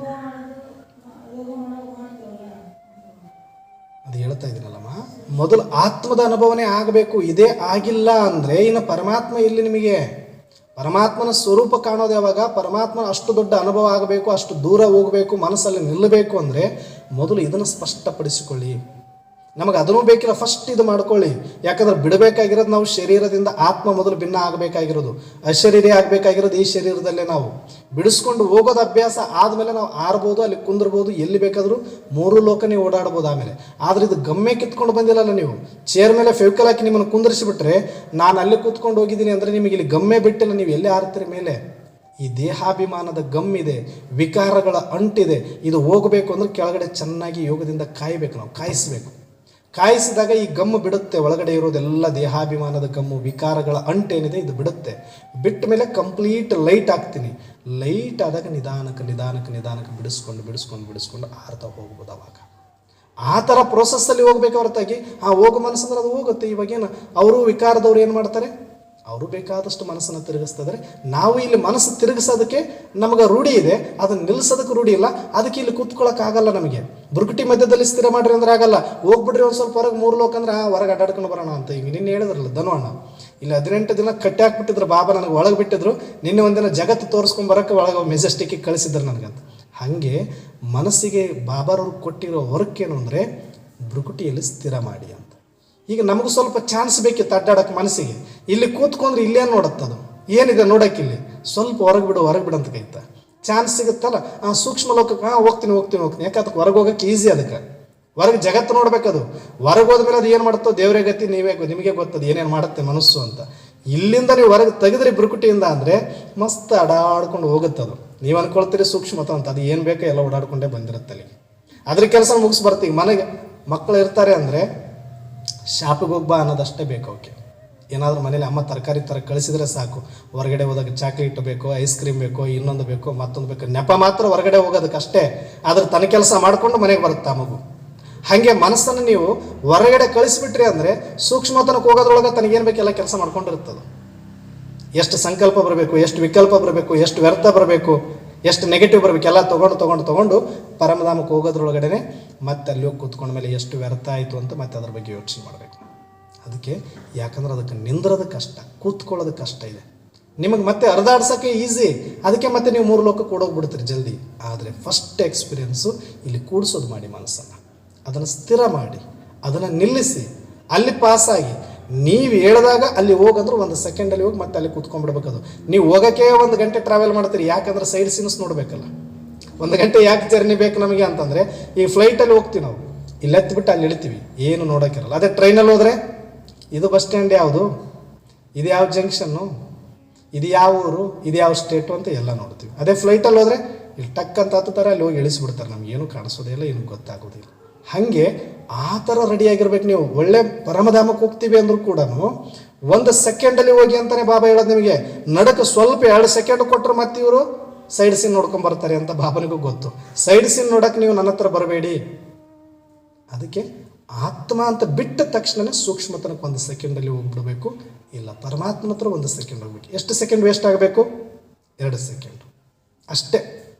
ಒಂದು ವೇಳೆ ನೀವು ಪರಮಧಾಮದಲ್ಲಿ ಅನುಭವ ಮಾಡಿದ್ರು, ಮೊದಲು ಇಲ್ಲೇ ನಾವು ಅನುಭವ ಮಾಡಲಿಲ್ಲ, ನಿಂತ್ಕೊಳ್ಳೋದು ಅಂದರೆ 1 ಸೆಕೆಂಡಲ್ಲಿ ಹೋಗಿ ಪರಮಧಾಮದಲ್ಲಿ ಕೂತ್ಕೊಳ್ತೀವಿ ಅಂತ ಏನು ಗ್ಯಾರಂಟಿ ಇದೆ ನಮಗೆ? ಫಸ್ಟ್ ನಮಗೆ ಸ್ಪಷ್ಟ ಚಿತ್ರಣ ಸಿಕ್ಕಿಲ್ಲ ಅಂದರೆ ಇನ್ನು ಪರಮಾತ್ಮನ ಚಿತ್ರ ತೊಗೊಂಡು ಏನು ಮಾಡೋದಿದೆ? ಅದಕ್ಕೆ ಫಸ್ಟ್ ಆತ್ಮದ ಬಗ್ಗೆ ಕಂಪ್ಲೀಟಾಗಿ ಅನುಭೂತಿ ಮಾಡಿ, ಆತ್ಮದ ಸ್ವರೂಪವನ್ನು ನೋಡ್ಕೊಳ್ಳಿ, ಆತ್ಮದ ಗುಣಗಳನ್ನು ಒಂದೊಂದು ಪಕ್ಕಾ ಮಾಡ್ಕೊಳ್ಳಿ. ಕಂಪ್ಲೀಟ್ ಇಲ್ಲೇ ಇರಬೇಕದು, ಮನಸ್ಸು ಇಲ್ಲೇ ಸುತ್ತಬೇಕು. ಇದನ್ನು ಬಿಟ್ಟು ಕಣ್ಣಿಗೂ ಬರಬಾರ್ದು, ಕಿವಿಗೂ ಬರಬಾರ್ದು, ಮ್ಯೂಸಿಕ್ನ ಕಡೆಗೂ ಹೋಗಬಾರ್ದು. ಏಕಾಂತದಲ್ಲಿ ನನ್ನ ಆತ್ಮನ ನಾನು ನೋಡಬೇಕು. ಹೊರಗಡೆ ಯಾರಿಗೆ ಏನು ಬೇಕಾದರೂ ಮಾಡ್ಕೊಳ್ಳಿ, ಎಷ್ಟು ಬೇಕಾದರೂ ಗದ್ದಲ ಇದ್ದು ಬಿಡಲಿ. ಅಮ್ಮ ಇದೆಲ್ಲನೂ ಕೊಟ್ಟಿದ್ದಾರೆ, ಎಕ್ಸ್ಪೀರಿಯೆನ್ಸ್ ಮಾಡೋ ಟೈಮು. ನಿಮಗೆ ಆರಂಭದವರಿಗೆ ಮಕ್ಕಳನ್ನು ಮಲಗಿಸ್ಬೇಕು ಅಂದಾಗ ಒಂದಷ್ಟು ಅದಕ್ಕೆ ಬೇಕಾದಂಗೆ ಅಳ್ತಾ ಇದ್ದಾಗ ಸುಮ್ಮನೆ ಚಾಕ್ಲೇಟ್ ಕೊಡೋದು, ಗಿಂಚಿ ಕೊಡೋದು ಮಾಡ್ತಾರೆ. ಹಾಗೆ ಮನಸ್ಸು ಪೂರ್ತಿ ಅದು ಹಠ ಮಾಡ್ತಿದ್ದಾಗ ಸ್ವಲ್ಪ ಆ ರೀತಿ ಶಾಂತ ಮಾಡಲಿಕ್ಕೆ ಅಷ್ಟೇ. ಅದು ನೀವು ಕೂತ್ಕೊಂಡು ಎಕ್ಸ್ಪೀರಿಯೆನ್ಸ್ ಮಾಡಬೇಕಾದ ಟೈಮಲ್ಲಿ ನಾನು ವರದಾನ ತೊಗೊಳ್ತೀನಿ ಅಂತಂದರೆ ಹೆಂಗಾಗತ್ತೆ? ನಿದ್ದೆ ಮಾಡೋ ಟೈಮಲ್ಲಿ ಊಟ ಮಾಡಿ ಅಂದ್ರೆ ಮಾಡ್ತೀರಾ ನೀವು? ಯೋಗ ಅಂತಂದರೆ ಯೋಗ ನಿದ್ರೆಯಲ್ಲಿ ಹೋಗ್ಬೇಕು ನಾವು. ಯೋಗ ಅಂತಂದರೆ ಕಂಪ್ಲೀಟಾಗಿ ನೀವು ಒಳಗಡೆ ಹೋಗಿ ಎಕ್ಸ್ಪೀರಿಯೆನ್ಸ್ ಮಾಡಬೇಕು. ಆ ಟೈಮಲ್ಲಿ ಊಟ ಮಾಡಬೇಕು, ಸ್ನಾನ ಮಾಡಬೇಕು ಅಂದ್ರೆ ಆಗುತ್ತಾ? ನಾನು ವ್ಯವಹಾರ ಬೇಕು, ಯಾರೋ ದುಡ್ಡು ಕೊಡೋರು ಇದ್ದಾರೆ ಅಂದರೆ ಇಸ್ಕೊಳ್ಳೋಕ್ಕಾಗುತ್ತಾ ನೀವು? ನಿದ್ದೆನೇ ಅಲ್ವಾ? ನಿದ್ದೆ ಆಗಬೇಕಂದ್ರೆ ಏನು ಮಾಡ್ಬೇಕು? ಕಂಪ್ಲೀಟ್ ಅದಕ್ಕೆ ಟೈಮ್ ಕೊಡಬೇಕು, ಅಲ್ಲೇ ಇರಬೇಕಾಗುತ್ತೆ. ಹಾಗೆ ನೀವು ಯೋಗ ಅನ್ನೋದು ನಿಮ್ಮ ಆತ್ಮದ ಅನುಭೂತಿ ಮಾಡೋದು. ಆವಾಗ ವರದಾನ ಕೊಡ್ತೀನಿ ಅಂದ್ರೆ ಮತ್ತೆ ಬೆಳಗ್ಗೆ ಮುರಳಿಯಲ್ಲಿ ಬಂದಾಗ ಏನು ತೊಗೊಳ್ತೀರಿ? ಮುರಳಿಯಲ್ಲಿ ವ್ಯವಹಾರ ಮಾಡ್ತೀವಿ ನಾವು, ಅಪ್ಪ ಕೊಡ್ತಾನೆ ನಾವು ತೊಗೊಳ್ತೀವಿ. ಯೋಗದಲ್ಲಿ ಕೊಟ್ಟಿರೋದನ್ನು ಅನುಭವ ಮಾಡಬೇಕು. ಇದೇ ಉಲ್ಟಾ ಪಲ್ಟ ತಿಳ್ಕೊಂಡಿರೋದು ನಾವು. ಯೋಗದಲ್ಲಿ ಕೂತ್ಕೊಂಡಾಗ ಮಾತಾಡೋಕೆ ಹೋಗ್ತೀವಿ, ಯೋಗದಲ್ಲಿ ಕೂತ್ಕೊಂಡಾಗ ಬಾಬನ ಜೊತೆ ವರದಾನ ತೊಗೊಳ್ತೀವಿ ಅಂತೀವಿ, ಯೋಗದಲ್ಲಿ ಕೂತ್ಕೊಂಡಾಗ ಬಾಬನಿಂದ ಏನೋ ಶಕ್ತಿ ಸಿಗುತ್ತೆ ಅಂದ್ಕೊಳ್ಳೋಕೆ ಹೋಗ್ತೀವಿ. ಅದೆಲ್ಲನೂ ಕೂಡ ವ್ಯವಹಾರನೇ ಆಗುತ್ತೆ. ಕೊಡೋದು ತೊಗೊಳ್ಳೋದು ಏನೂ ಬೇಕಾಗಿಲ್ಲ. ಮೊದಲು ಒಳಗಡೆ ಆಳವಾದ ಅನುಭವ ಮಾಡಿ. ಜ್ಞಾನದಲ್ಲಿ ನೀವು ಎಷ್ಟು ಬೇಕಾದರೂ ಮಾತಾಡಿ. ಮುರಳಿ ಹೇಳ್ತಾ ಇರ್ತಾರಲ್ಲ, ಬಾಬಾ ಇದನ್ನ ಯಾಕೆ ಹಿಂಗೆ ಹೇಳಿದೆ ಬಾಬಾ, ಮುರಳಿ ಹಿಡ್ಕೊಂಡು ಕೂತ್ಕೊಳ್ಳಿ, ಎಲ್ಲ ವಾಣಿ ಕೇಳಿ ಆದಮೇಲೆ ನೀವು ಕೂಡ ಬಾಬನ ಜೊತೆಗೆ ಕೂತ್ಕೊಂಡು ಬಾಬಾ ಈ ಪಾಯಿಂಟ್ ಹಾಕಿ ಹಿಂಗೆ ಹೇಳೋದಪ್ಪ, ನನಗೇನು ವರದಾನ ಕೊಟ್ಟಿಯಪ್ಪ, ಎಷ್ಟರ ಮಾತಾಡಿ. ಜ್ಞಾನ ಅಂತ ಬಂದಾಗ ನೀವು ವ್ಯವಹಾರನೇ ಇದು ತೊಗೊಳ್ರಿ, ಎಷ್ಟು ಬೇಕಾದರೂ ತೊಗೊಳ್ರಿ, ವರದಾನ ತೊಗೊಳ್ರಿ. ಎಕ್ಸ್ಪೀರಿಯೆನ್ಸ್ ಮಾಡುವಾಗ ಮೊದಲು ಆತ್ಮವನ್ನು ಪಕ್ಕಾ ಮಾಡ್ಕೊಳ್ಳಿ. ಅದಾದಮೇಲೆ ನೀವು ಒಂದೊಂದು ಗುಣಗಳ ಅನುಭವ ಮಾಡಿ, ಆಮೇಲೆ ಸ್ವಮಾನಗಳ ಅನುಭವ ಮಾಡಿ, ಆಮೇಲೆ ಸ್ವರೂಪ ಅನುಭವ ಮಾಡಿ. ಎಲ್ಲ ಮಾಡಬಹುದು, ಆದರೆ ಒಂದರಲ್ಲಿ ಮೊದಲು ನಿಲ್ಲೋದು ನಮಗೆ ಅಭ್ಯಾಸ ಆಗಬೇಕು. ನಿಲ್ಲದ ಹೊರತು ಏನೂ ಸಿಗೋದು. ಓಡಾಡಿದರೆ ಪ್ರಪಂಚ ಸುತ್ತಿದ್ರೂ ಉಪಯೋಗ ಇಲ್ಲ. ಅದಕ್ಕೆ ಫಸ್ಟ್ ಇಲ್ಲಿ ಏಕಾಗ್ರ ಮಾಡಿ, ಆಳವಾದ ಶಾಂತಿಯೆಲ್ಲ ಬನ್ನಿ. ನಿಮ್ಮ ಆತ್ಮದ ಸ್ವರೂಪ ಮತ್ತು ಗುಣಗಳನ್ನು ಕಂಪ್ಲೀಟ್ ಅಧ್ಯಯನ ಮಾಡಿ ಅದನ್ನು ಅನುಭವ ಮಾಡಿ ಅದಾದ ನಂತರ ಒಂದೊಂದು ನಿಧಾನಕ್ಕೆ ಎಕ್ಸ್ಪೀರಿಯನ್ಸ್ ಮಾಡ್ಬೋದು. ಅದನ್ನೇ ಬಾಬಾರವರು ಫಸ್ಟ್ ನೀವು ಲೈಟಾಗಿ ಅಂದರೆ ಆತ್ಮದ ಸ್ಮೃತಿಯಲ್ಲಿ ಬನ್ನಿ, ಅದಾದ ಮೇಲೆ ನಿಮಗೆ ಕೊಟ್ಟಿರುವ ಜ್ಞಾನದ ಆಧಾರದ ಮೇಲೆ ಯಾವ ಸ್ವರೂಪಗಳಿದೆ ಅದನ್ನು ಶಕ್ತಿಯ ರೂಪದಲ್ಲಿ ಅನುಭೂತಿಯ ರೂಪದಲ್ಲಿ ಮಾಡೋದು ಯೋಗ. ಆ ಥರ ಮಾಡಿದಾಗ ನಿಮ್ಮ ಶಕ್ತಿಯು ಪ್ರಯೋಗದಲ್ಲಿ ಅಂದರೆ ಅವಾಗ ನೀವು ನೋಡುವ ನೋಟ, ಆಡುವ ಮಾತು, ಮಾಡುವ ಕರ್ಮ ಎಲ್ಲವೂ ಕೂಡ ಹೆಂಗಿರುತ್ತೆ, ಪರ್ಫೆಕ್ಟ್ ಆಗಿರುತ್ತೆ, ಫಸ್ಟ್ ಕ್ಲಾಸ್ ಆಗಿರುತ್ತೆ. ಆವಾಗ ಇವ್ರು ಮಾಡ್ದಂಗೆ ನಾವು ಯಾರೂ ಮಾಡೋಕ್ಕಾಗಲ್ಲ ಅಂತ ಅನಿಸುತ್ತೆ ಬೇರೆಯವ್ರಿಗೆ. ಆವಾಗ ಅವ್ರನ್ನ ಪ್ರಯೋಗಿ ಆತ್ಮ ಅಂತ ಕರಿಬೋದು. ಅವ್ರು ನೋಡಿದ್ರೆ ಅದು ವಚನ ಆಗುತ್ತೆ, ಅವ್ರು ಸಂಕಲ್ಪ ಮಾಡಿದ್ರೆ ಸಿದ್ಧಿ ಆಗುತ್ತೆ, ಅವರ ಅಂಗ ಸಂಘದಲ್ಲಿ ಬಂದರೆ ಶಾಂತಿಯ ಅನುಭೂತಿ ಆಗುತ್ತೆ. ಆ ಥರ ಅನಿಸ್ಬೇಕು ಅಂದರೆ ನಾವು ಪ್ರಯೋಗಿಗಳಾಗಿರಬೇಕು. ನಾವು ತಗೊಂಡಿರುವ ಜ್ಞಾನವನ್ನು ಯೋಗದಲ್ಲಿ ಅನುಭವ ಮಾಡಿದಾಗ ನಾವು ಮಾಡುವ ಕರ್ಮದಲ್ಲಿ ಸಹಜವಾಗಿ ಅದು ಪ್ರತ್ಯಕ್ಷ ಆಗುತ್ತೆ. ಅವರನ್ನೇ ಕರ್ಮಯೋಗಿಗಳು ಅಂತ ಕರೀತಾರೆ. ಓಕೆನಾ? ಅದೇ ಅದು ಸ್ಟಾರ್ಟಿಂಗಲ್ಲಿ ಬೇಕು. ಇವಾಗ ಫಸ್ಟ್ ಕೂತ್ಕೊಳ್ಳೋದು ಅಭ್ಯಾಸ ಮಾಡಿ. ಕೂತ್ಕೊಳ್ಳೋದೇ ಅಭ್ಯಾಸ ಆಗಿಲ್ಲ ಅಂದ್ರೆ ಬರೀ ಓಡಾಡೋರಿಗೆ ತಿರುಗೋರಿಗೆ ಇನ್ನೊಂದು 4 ಸಲ ತಿರುಗಿಸಿದ್ರೆ ಹೆಂಗೆ ಇರುತ್ತೆ ಆ ಥರ ಆಗ್ತಾರೆ. ನೀವು ಮೊದಲೇ ಕುಡಿದು ಬಿಟ್ಟು ತಿರುಗ್ತಾ ಇರ್ತೀವಿ, ಅವ್ರಿಗೆ ಇನ್ನೊಂದು 4 ಸುತ್ತು ಸುತ್ತಿಸಿದ್ರೆ ಏನಾಗುತ್ತೆ ಕತೆ, ಜಲ್ದಿ ಬೀಳುತ್ತಾನೆ. ಇನ್ನೂ 4 ಅದು ಲೇಟಾಗಿ ಬೀಳೋನು ಜಲ್ದಿ ಬೀಳುತ್ತಾನೆ. ಹಾಗೆ ಅದನ್ನೇ ಹಿಡ್ಕೊಂಡು ಹೋಗೋದು ಬೇಡ. ಅಂದರೆ ಯಾವ ಥರ ಹೋಗಬೇಕು ಅಂತ ದಾರಿ ತೋರಿಸ್ಕೊಡುತ್ತೆ ಕಮೆಂಟ್ರಿ ಅನ್ನೋದು. ಒಂದು ಸಲ ದಾರಿ ನೋಡ್ಕೊಂಡ್ರೆ ಸಾಕಲ್ಲ, ಪ್ರತಿದಿನ ದಾರಿ ತೋರ್ಸಕ್ಕೆ ಬಂದರೆ ಅಂದ್ರೆ ಬರ್ತಾರೆ ಅವರು, ನಿನ್ನೆ ತೋರಿಸಿನೆಲ್ಲ ಹೋಗು ಅಂತಾರೆ.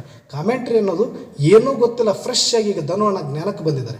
ಪರಮಧಾಮ ಅಂತ ನಾನು ಹೇಳ್ಬಿಡ್ತೀನಿ, ಆತನಿಗೆ ಚಕ್ಕರ ಬರುತ್ತೆ. ಏನಿದು ಪರಮಧಾಮ ಗೊತ್ತಿಲ್ಲ ಪಾಪ, ಆತನಿಗೆ ಚಿತ್ರದ ಮುಖಾಂತರ ತೋರಿಸ್ಬೇಕಾಗತ್ತೆ. ಮತ್ತು ಅಲ್ಲಿಗೆ ಹೆಂಗೆ ಹೋಗಬೇಕು ಅನ್ನೋದನ್ನು ಒಂದು ಸಲ ಕಾಮೆಂಟ್ರಿ ಕೊಟ್ಟು ತೋರಿಸ್ಬೇಕಾಗತ್ತೆ. ಅದು ತೋರ್ಸೋಕ್ಕಷ್ಟೇ, ದಾರಿ ತೋರ್ಸೋಕ್ಕದು ಕಾಮೆಂಟ್ರಿ. ದಿನಾ ದಾರಿ ತೋರಿಸ್ರಿಂದ ಯಾರು ತೋರಿಸ್ತಾರೆ? ಹಂಗೆ ದಿನಾ ಕಾಮೆಂಟ್ರಿಲಿ ಹೋದ್ರೆ ನಿಮಗೆ ಕೆಲಸ ಆಗಲ್ಲ, ಉಪಯೋಗ ಆಗಲ್ಲ. ಆಳವಾದ ಅನುಭವ ಮಾಡಬೇಕಾಗಿರೋದು ನೀವು. ಅನುಭವ ಮಾಡಬೇಕು ಅಂದರೆ ಇದು ಯಾವುದರ ಅವಶ್ಯಕತೆ ಇಲ್ಲ.